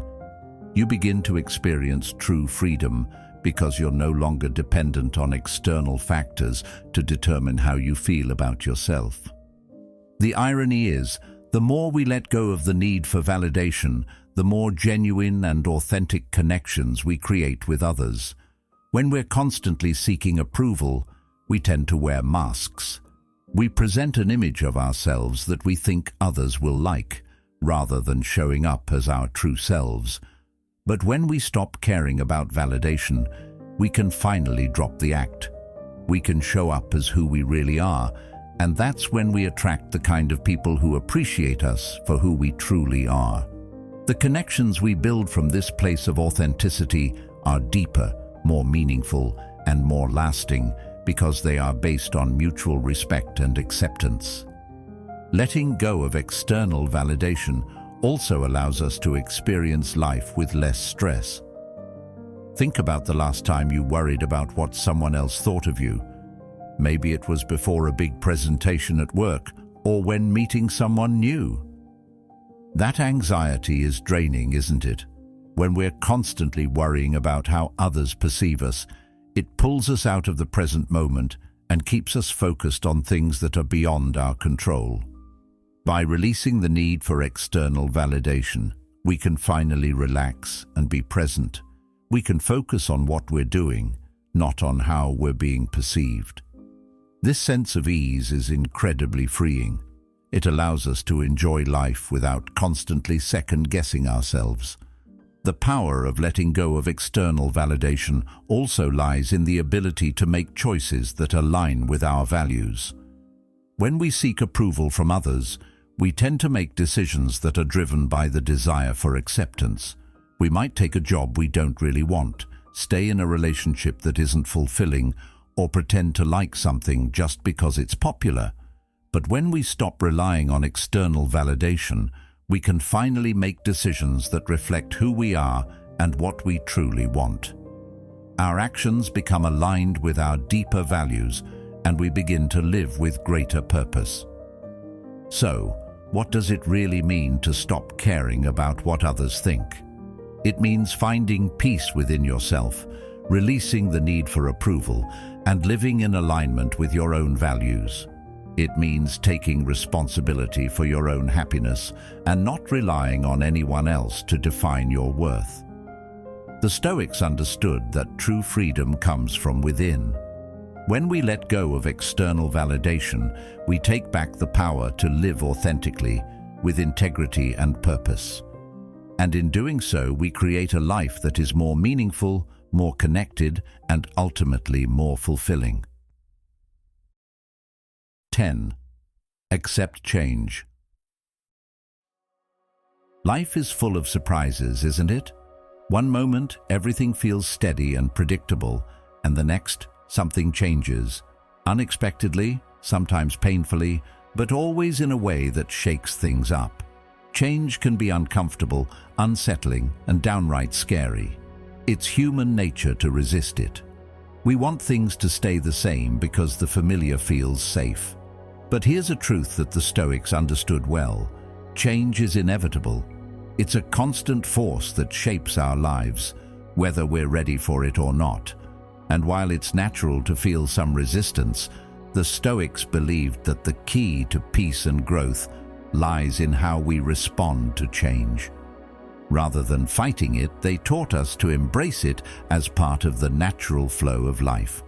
As Marcus Aurelius wisely said, "Accept whatever comes to you, woven in the pattern of your destiny." This isn't about passively letting life happen to you. It's about understanding that change is a fundamental part of the journey and learning how to move with it, not against it. Change, at its core, is an opportunity. That may sound strange at first, especially when we're facing something difficult or unwanted.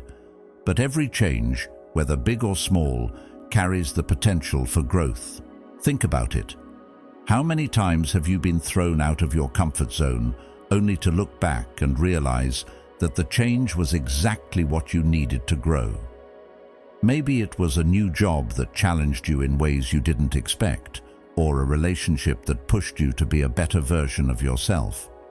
The Stoics recognized this, and rather than resisting change, they saw it as an integral part of their personal evolution. They understood that each change, even the difficult ones, can be a stepping stone on the path toward a stronger, wiser, and more resilient self. Change, in many ways, is what helps us become who we truly are. Without change, we remain stagnant, stuck in the same patterns and routines. But when change comes into our lives, it forces us to adapt, to evolve, and to redefine ourselves. Embracing change means stepping into the unknown with confidence, knowing that it's an opportunity for self-discovery. Instead of fearing the unknown, we learn to see it as a chance to explore new possibilities, to reinvent ourselves, and to grow beyond the person we were before. The Stoics were no strangers to upheaval. In fact, they embraced it as a natural part of life. They understood that everything in life is temporary: our successes, our failures, our joy, and our pain. The key is to accept that these fluctuations are part of the human experience. Change is inevitable, but how we respond to it is where our power lies. When we resist change, we end up fighting against the very thing that is essential for our growth.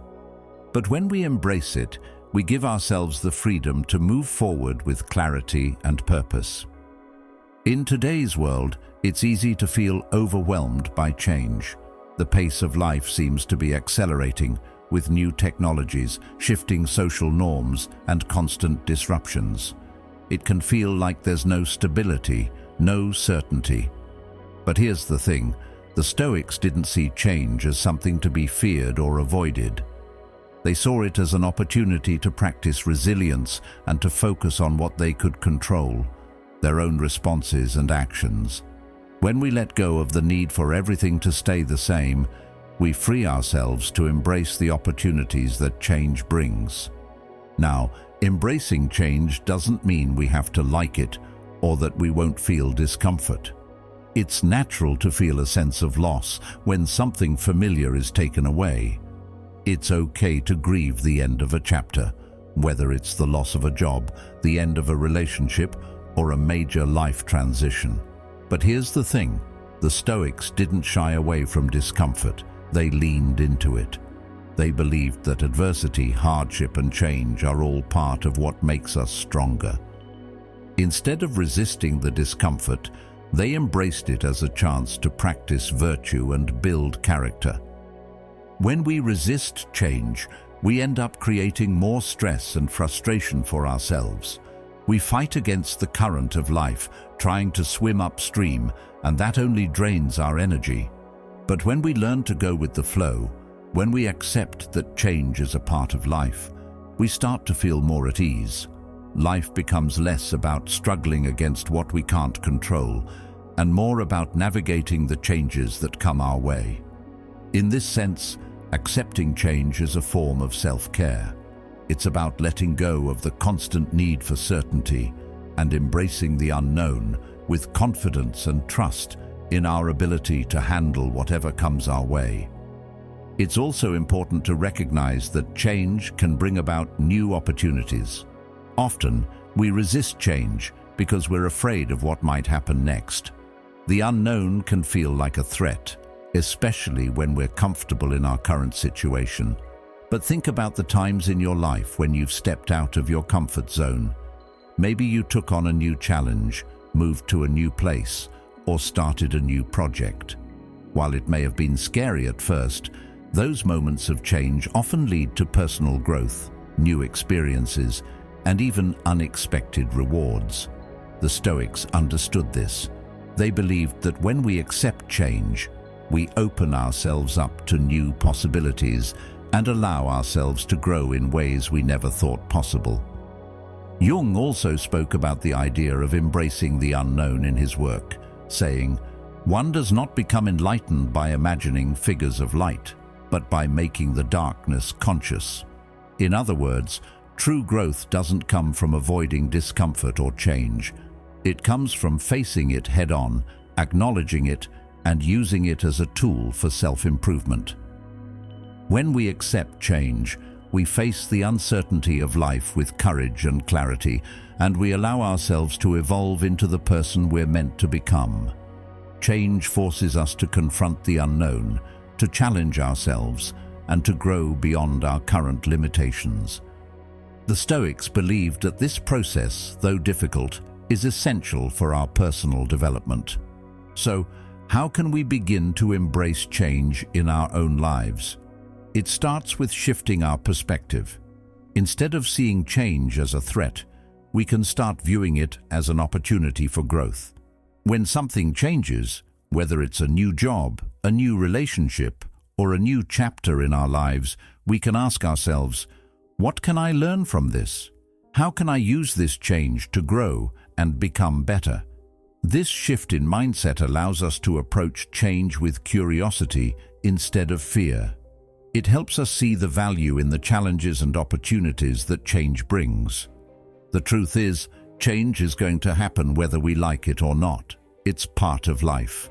But when we learn to accept it, we gain the freedom to live more fully. We stop resisting the flow of life and start moving with it. We open ourselves up to new experiences, new opportunities, and new ways of thinking. And in doing so, we become stronger, more resilient, and more capable of handling whatever life throws our way. Life is constantly evolving, and when we accept that, we free ourselves from the anxiety and frustration that comes from trying to control the uncontrollable. Change isn't something to fear, it's something to embrace. So the next time life throws a curveball your way, remember, you don't have to fight it. You just need to accept it and see how it can help you grow. 11th, simplify your life. In today's world, we're constantly bombarded with messages that tell us we need more things, more experiences, more achievements.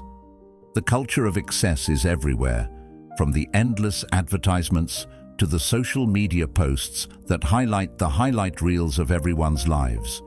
We're told that happiness is found in the latest gadget, the newest car, or the next big career milestone. It's easy to get caught up in the chase, believing that if we just had a little more, we'd finally feel complete. But deep down, we know something isn't quite right. Despite all the things we accumulate, there's a nagging sense of emptiness. The more we try to fill our lives with stuff, the more we realize that it's not the possessions, the status, or the achievements that bring us true happiness. It's something simpler, something deeper. The Stoics understood this better than anyone.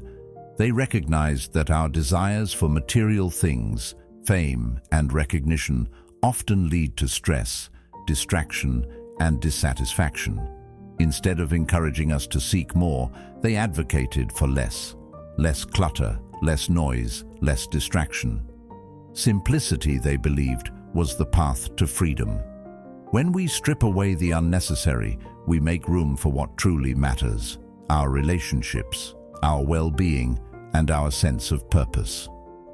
Marcus Aurelius wrote in his Meditations, "The happiness of your life depends upon the quality of your thoughts." In other words, peace and contentment don't come from what we own or achieve. They come from how we choose to think and live. Simplicity isn't about deprivation. It's not about living like a monk or denying yourself everything you enjoy. It's about making conscious choices that align with your values rather than being swept away by external pressures or societal expectations. When we simplify, we take control over our lives. We begin to choose what truly serves us and discard what doesn't. This could mean anything from decluttering your home to saying no to commitments that drain your energy. It's about reclaiming your time, your peace, and your focus. It's about stopping the constant race for more and deciding to live with intention. But how can we become who we truly are if we're constantly chasing after things that don't really matter? When we simplify our lives, we create the space to reflect on who we truly are and what we want.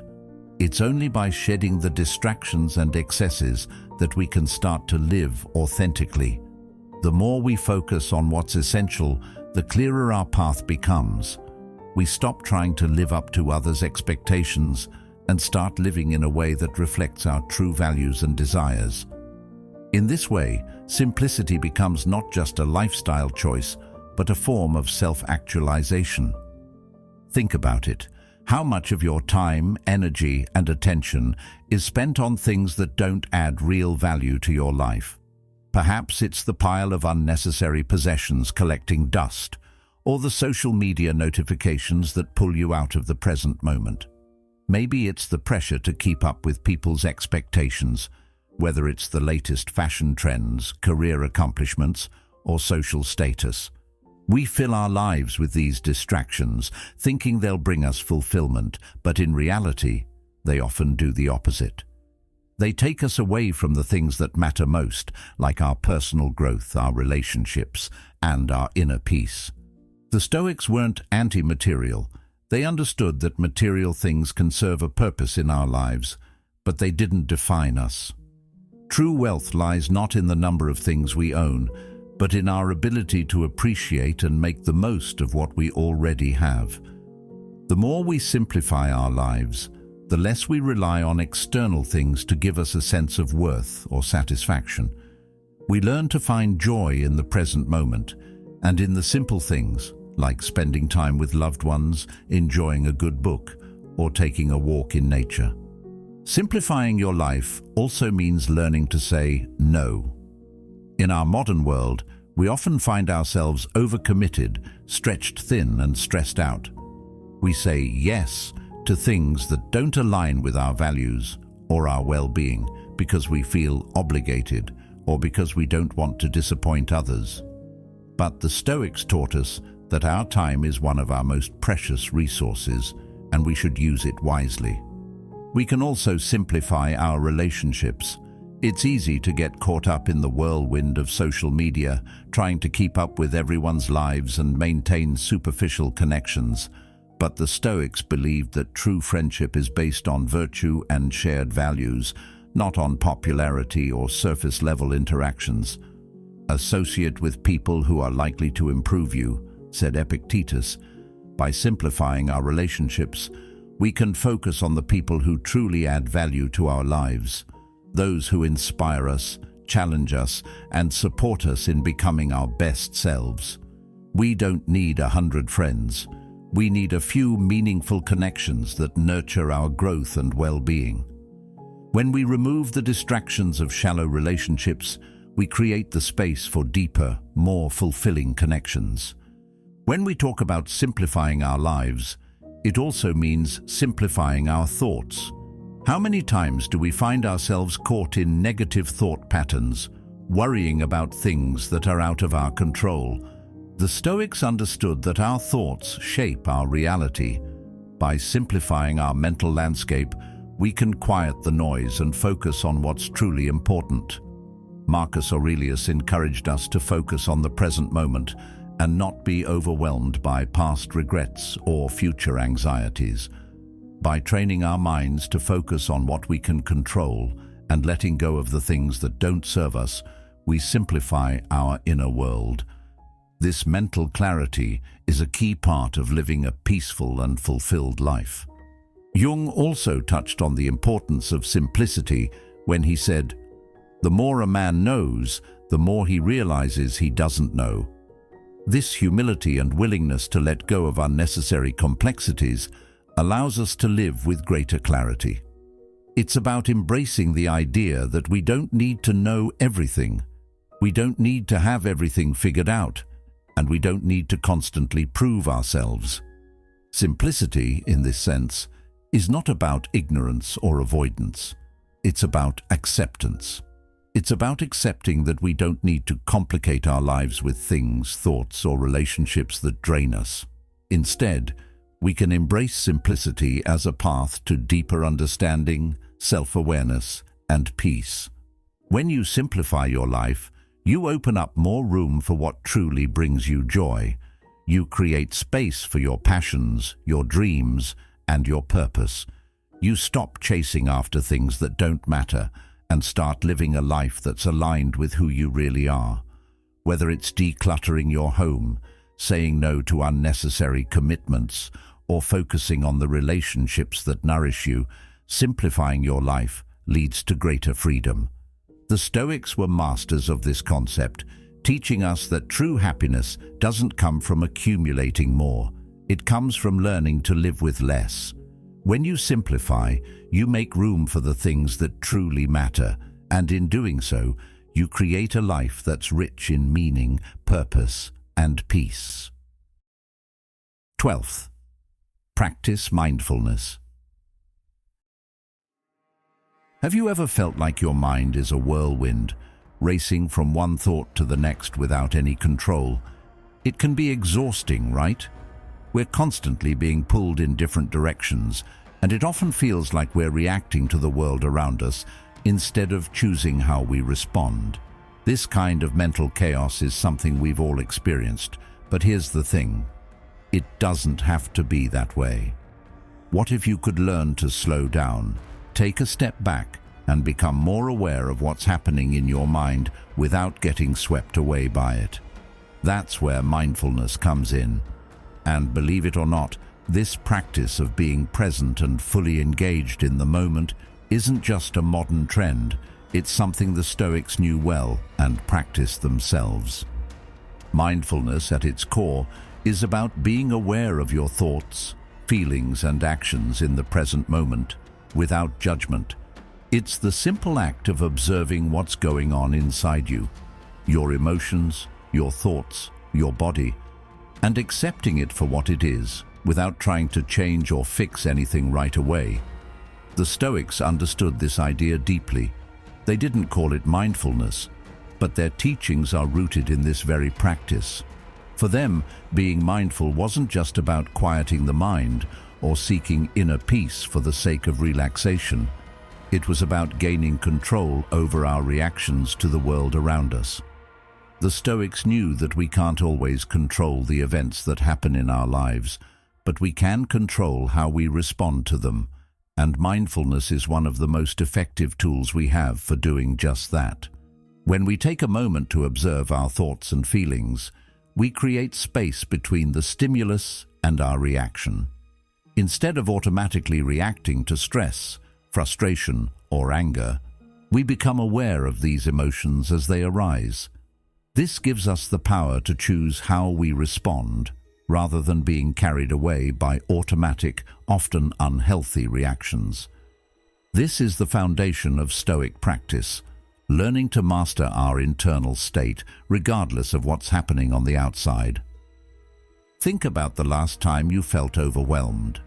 Maybe you had a busy day at work, a personal conflict, or a situation where everything felt like it was spiraling out of control. How did you react in that moment? Maybe you snapped, felt anxious, or withdrew. These are natural responses, but when we're caught up in them, we lose our ability to respond thoughtfully. Instead, we react impulsively.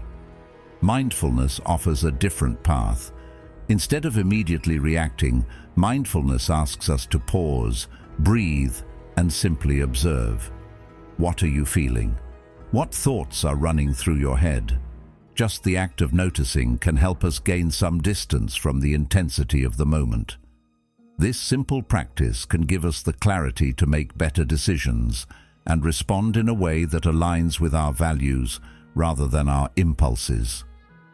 Carl Jung had a profound insight on this when he said, "Until you make the unconscious conscious, it will direct your life, and you will call it fate."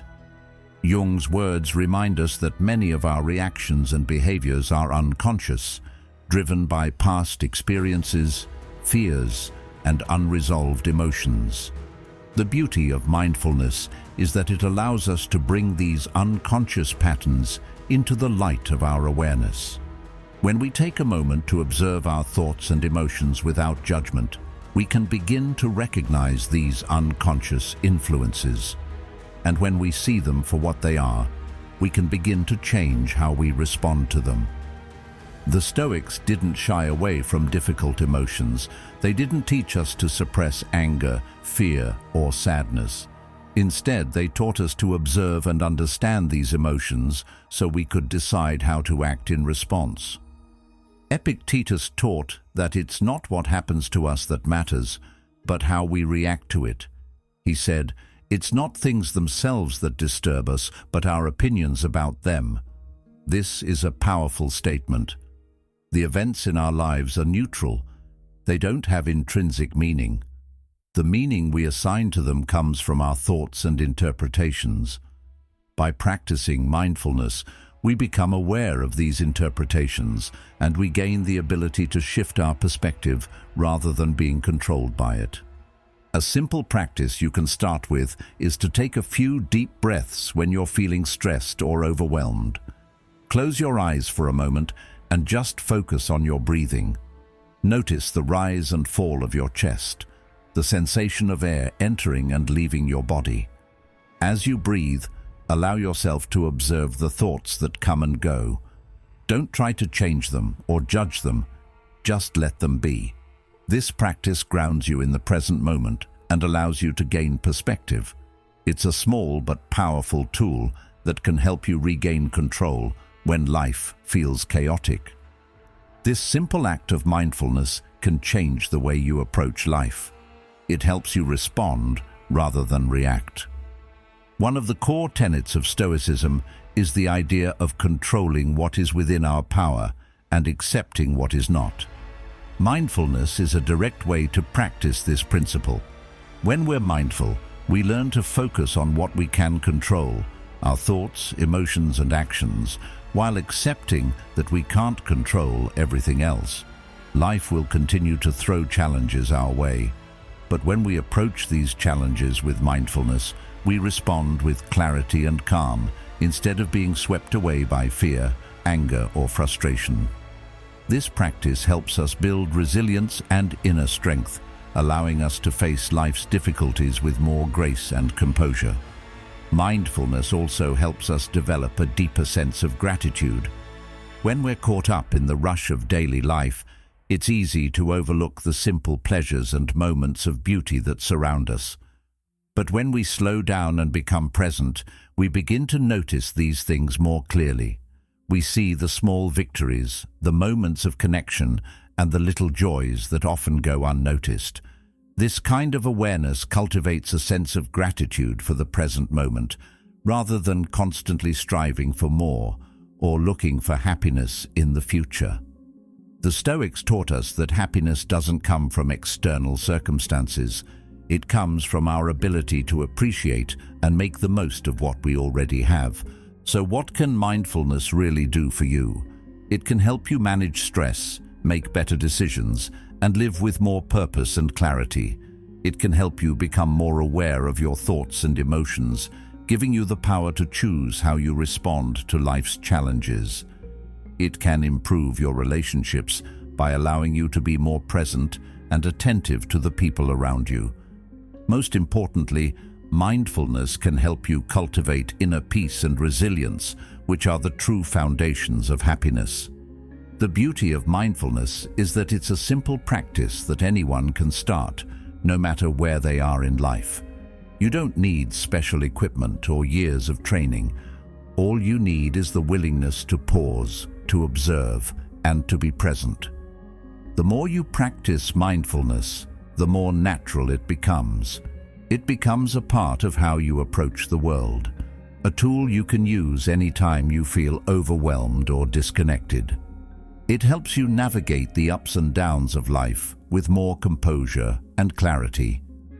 By integrating mindfulness into your daily routine, you're not just managing stress or anxiety, you're creating a deeper connection with yourself and the world around you. This connection is what the Stoics called living in accordance with nature. It's about living in harmony with yourself, your values, and the world around you. And when you do that, life becomes more peaceful, more fulfilling, and more meaningful. So, take a moment right now to be present. Breathe deeply, observe your thoughts, and simply be. It's a small step, but it's the first step toward a life of mindfulness and inner peace. 13. Pursue virtue above all else. At the heart of every great philosophy lies a core principle, something that serves as the foundation for everything else. For the Stoics, this core principle was virtue. Virtue wasn't just a nice idea or a lofty goal. It was the highest good. It was the guiding light, the thing that made everything else in life meaningful. In a world where success, wealth, and external achievements are often placed on a pedestal, the Stoics taught us that true happiness and fulfillment come not from the things we acquire, but from how we live. They believed that living virtuously, acting with wisdom, courage, justice, and temperance was the key to everything else falling into place. It's a mindset that challenges us to ask ourselves, not "What do I have?" or "What can I get?" but "Am I living with integrity? Am I being fair to others? Am I showing courage when faced with challenges?" In the end, virtue is the compass that points us toward a life that is not only meaningful, but truly fulfilling. Virtue, for the Stoics, wasn't a vague concept. They broke it down into 4 key pillars: wisdom, courage, justice, and temperance. Wisdom, to the Stoics, was about understanding what is within our control and what isn't, and acting accordingly. It's the knowledge that helps us navigate life with clarity and purpose. Courage, meanwhile, is about facing adversity with strength, not just in the big dramatic moments, but in the small, everyday challenges as well. Justice is about treating others fairly, respecting their rights, and working towards the common good. Finally, temperance is about self-control, knowing when to say no, when to step back, and how to maintain balance in all things. These virtues, when practiced consistently, create a solid foundation for living a life of integrity and purpose. The journey to becoming our true selves is not about external accomplishments or material success. It's about developing our character, living in accordance with our values, and striving to be the best version of ourselves. When we make virtue our North Star, we're not just chasing fleeting achievements or trying to impress others. Instead, we're focused on becoming the kind of person who lives with integrity, fairness, and self-discipline, regardless of what's happening around us. In doing so, we align our actions with our values, and we begin to experience a sense of peace and fulfillment that can't be found in external achievements. It's easy to get caught up in the distractions of life, the constant pressure to achieve, to succeed, to be better than everyone else.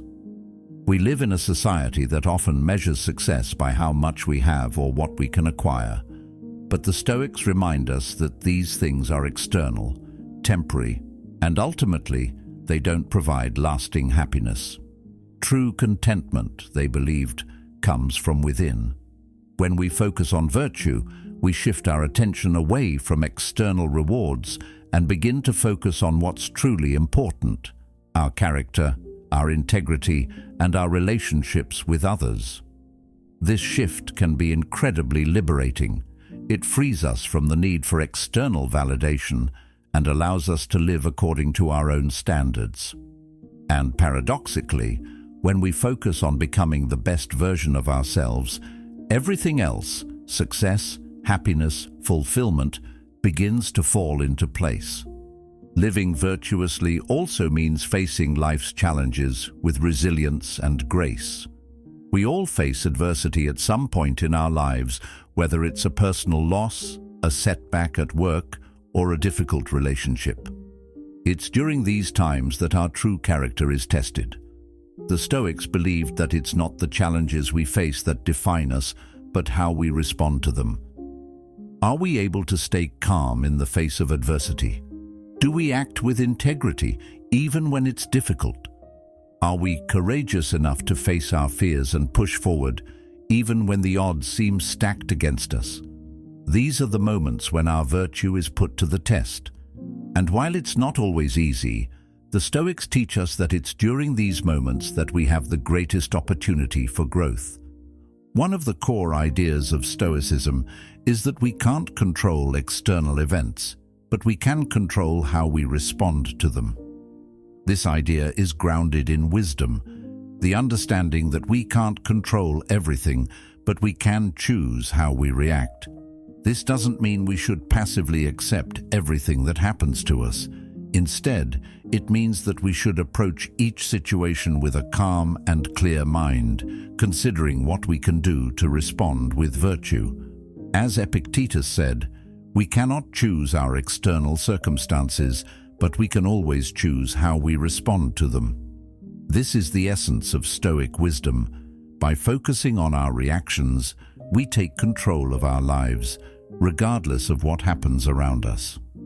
Justice is another key virtue in Stoic philosophy, and it's one that's particularly relevant in today's world. In a society that often seems divided, unjust, and unequal, it can be easy to feel powerless or cynical. But the Stoics remind us that we all have a role to play in creating a more just world. Justice for the Stoics wasn't just about following the law. It was about treating others with respect, fairness, and compassion. It's about acting in a way that benefits the collective good, rather than just our own personal gain. When we act with justice, we contribute to a society where everyone's rights are respected and where people are treated with dignity and kindness. This doesn't mean we have to be perfect or always get it right, but it does mean that we should strive to act with fairness and integrity in every interaction we have. Courage, the Stoics believed, is not just about facing physical danger, but about showing up for life in an authentic and courageous way. It's about making the tough decisions, standing up for what's right, and speaking out when it's necessary. Courage doesn't mean we won't feel fear. It means that we act despite that fear. It's about choosing to do the right thing, even when it's hard. As Seneca wrote, courage is not the absence of fear, but the judgment that something else is more important than fear. True courage comes when we acknowledge our fears and doubts, but choose to act with integrity and purpose anyway. It's this kind of courage that allows us to live a life that is aligned with our deepest values. Finally, temperance is a key part of Stoic virtue. In a world that often encourages excess and indulgence, temperance teaches us the power of self-control. It's about knowing when to say no, when to pull back, and when to find balance. Temperance isn't about depriving ourselves. It's about understanding our desires and making choices that align with our long-term well-being. It's about not letting our impulses or immediate desires control us, but instead acting in a way that serves our greater goals and values. As the Stoic philosopher Zeno said, "Well-being is attained little by little, and nevertheless is no little thing itself."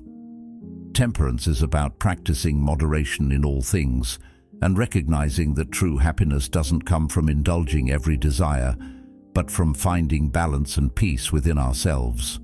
When you make virtue your guiding principle, you start to see the world differently. You stop measuring your worth by external achievements and start measuring it by the quality of your character. You become less concerned with what others think and more focused on being the best version of yourself. You begin to live with integrity, fairness, and courage, and as a result, your life becomes more meaningful. The Stoics understood that when we pursue virtue above all else, everything else falls into place. Happiness, success, and fulfillment are not the result of external circumstances. They are the natural byproducts of living a virtuous life. So, ask yourself, am I living with wisdom, courage, justice, and temperance? Am I acting with integrity and striving to be the best version of myself? If the answer is yes, then everything else will follow. 14. Be self-aware. Imagine going through life without really knowing who you are. It might sound like a strange thought, but it's not uncommon. We live in a fast-paced world, constantly moving from one task to the next, often without pausing to really reflect on our own thoughts, feelings, or actions. Yet how can we expect to grow, improve, or even find true fulfillment if we don't take the time to understand ourselves? Self-awareness is one of the most powerful tools we can have in our personal development toolbox, and it's something the Stoics understood well. In fact, self-awareness was the foundation of their entire philosophy. Without it, they knew, we'd be blindly navigating life without ever really reaching our potential. But when we take the time to reflect, to question, and to truly understand our own minds, we unlock the ability to grow, to improve, and to live more intentionally. The Stoics practiced self-awareness in a very deliberate way. They didn't wait for some random moment of clarity to strike. They actively reflected on their actions and thoughts every single day.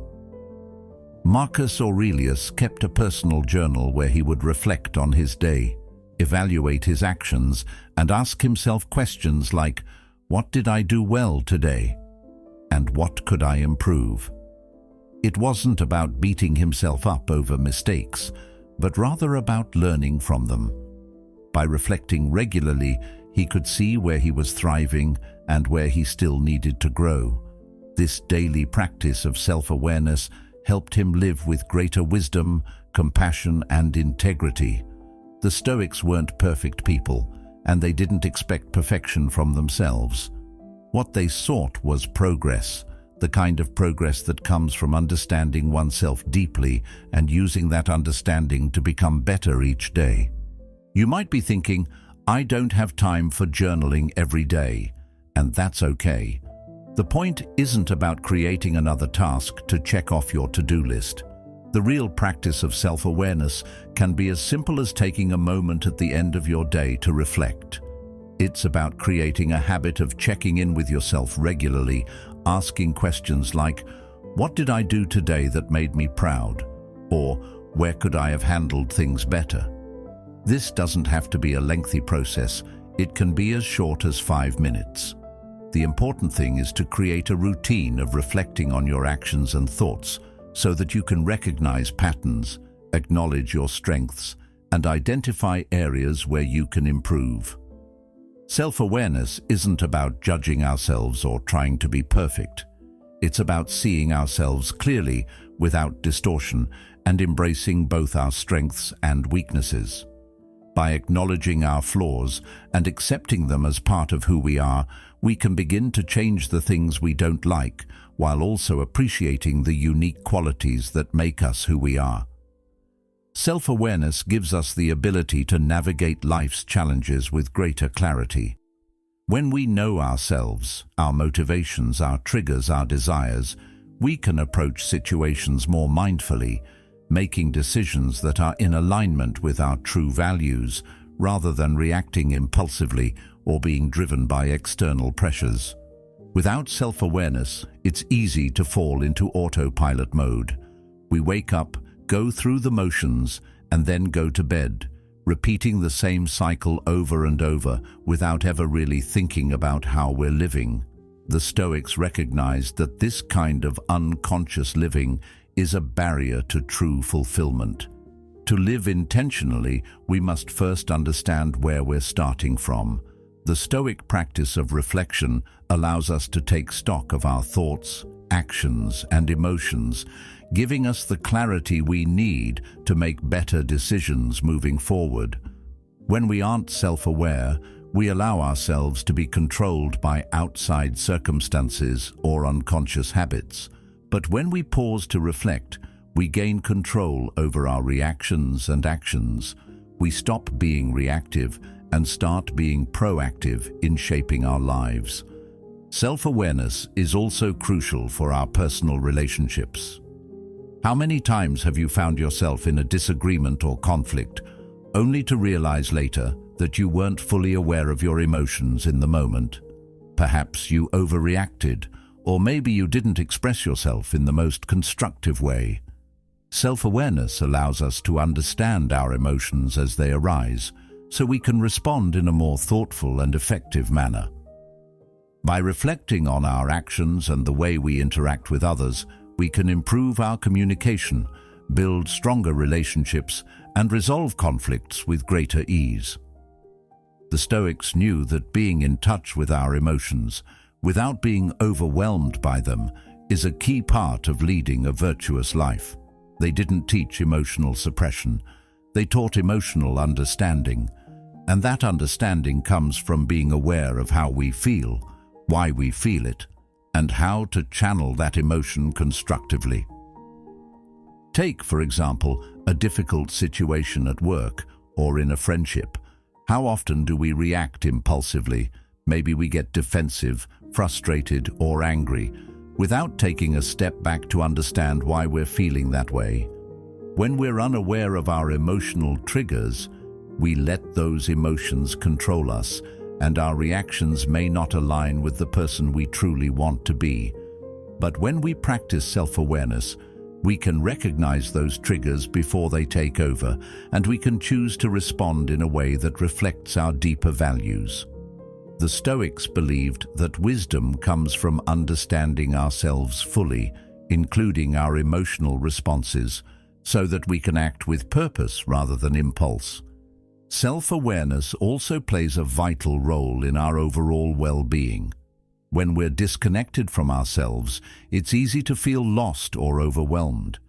We may start to question our purpose, our direction, or our sense of fulfillment.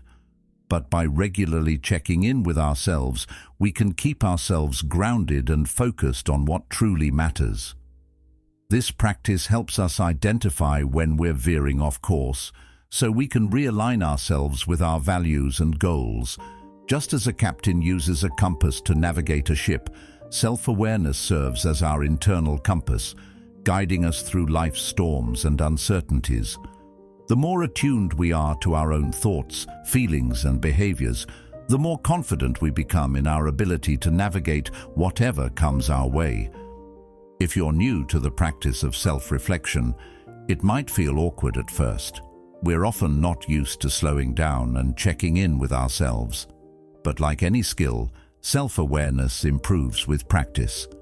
You might start with something as simple as writing down one thing you did well each day and one thing you'd like to improve.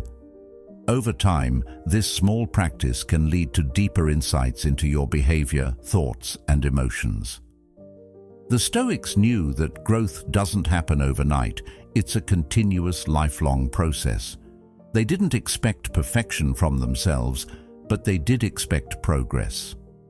By practicing self-awareness, you put yourself on the path of continuous improvement, which is at the core of living a virtuous life. Another valuable aspect of self-awareness is its ability to help us set boundaries. When we're aware of our own limits, desires, and needs, we're better able to communicate them to others. Setting boundaries is crucial for maintaining our mental and emotional health. Without self-awareness, we often say yes when we should say no, overextend ourselves, or allow others to dictate how we spend our time and energy. The Stoics understood that we cannot live a life of virtue if we allow others' expectations to dictate our actions. Self-awareness helps us recognize when we're being pulled in too many directions, so we can step back, reevaluate, and make choices that are aligned with our own well-being. Jung, in his exploration of the human psyche, also emphasized the importance of self-awareness in our journey toward individuation, becoming the person we're truly meant to be. He said, "Who looks outside dreams, who looks inside awakes." This idea speaks to the profound realization that self-awareness is the key to unlocking our fullest potential. It's not in seeking approval or direction from the outside world that we find fulfillment, but in understanding ourselves deeply and pursuing our own path with clarity and conviction. By looking inward, we begin the process of awakening to our true nature, and that's where real growth begins. So, if you're ready to start living more intentionally, more aligned with your true self, begin with self-awareness. Take time each day to reflect, to ask yourself what you've learned and where you can grow. Don't rush the process or expect instant results. Like the Stoics, embrace self-awareness as a lifelong practice, something that will guide you through life's ups and downs. The more you understand yourself, the more you'll be able to live a life that's aligned with your values, your purpose, and your vision for who you want to become. 15. Be present in every action. In the hustle and bustle of daily life, it's so easy to get caught up in the whirlwind of thoughts, distractions, and endless to-do lists. How often do you find yourself doing one thing while your mind is racing through a dozen other thoughts?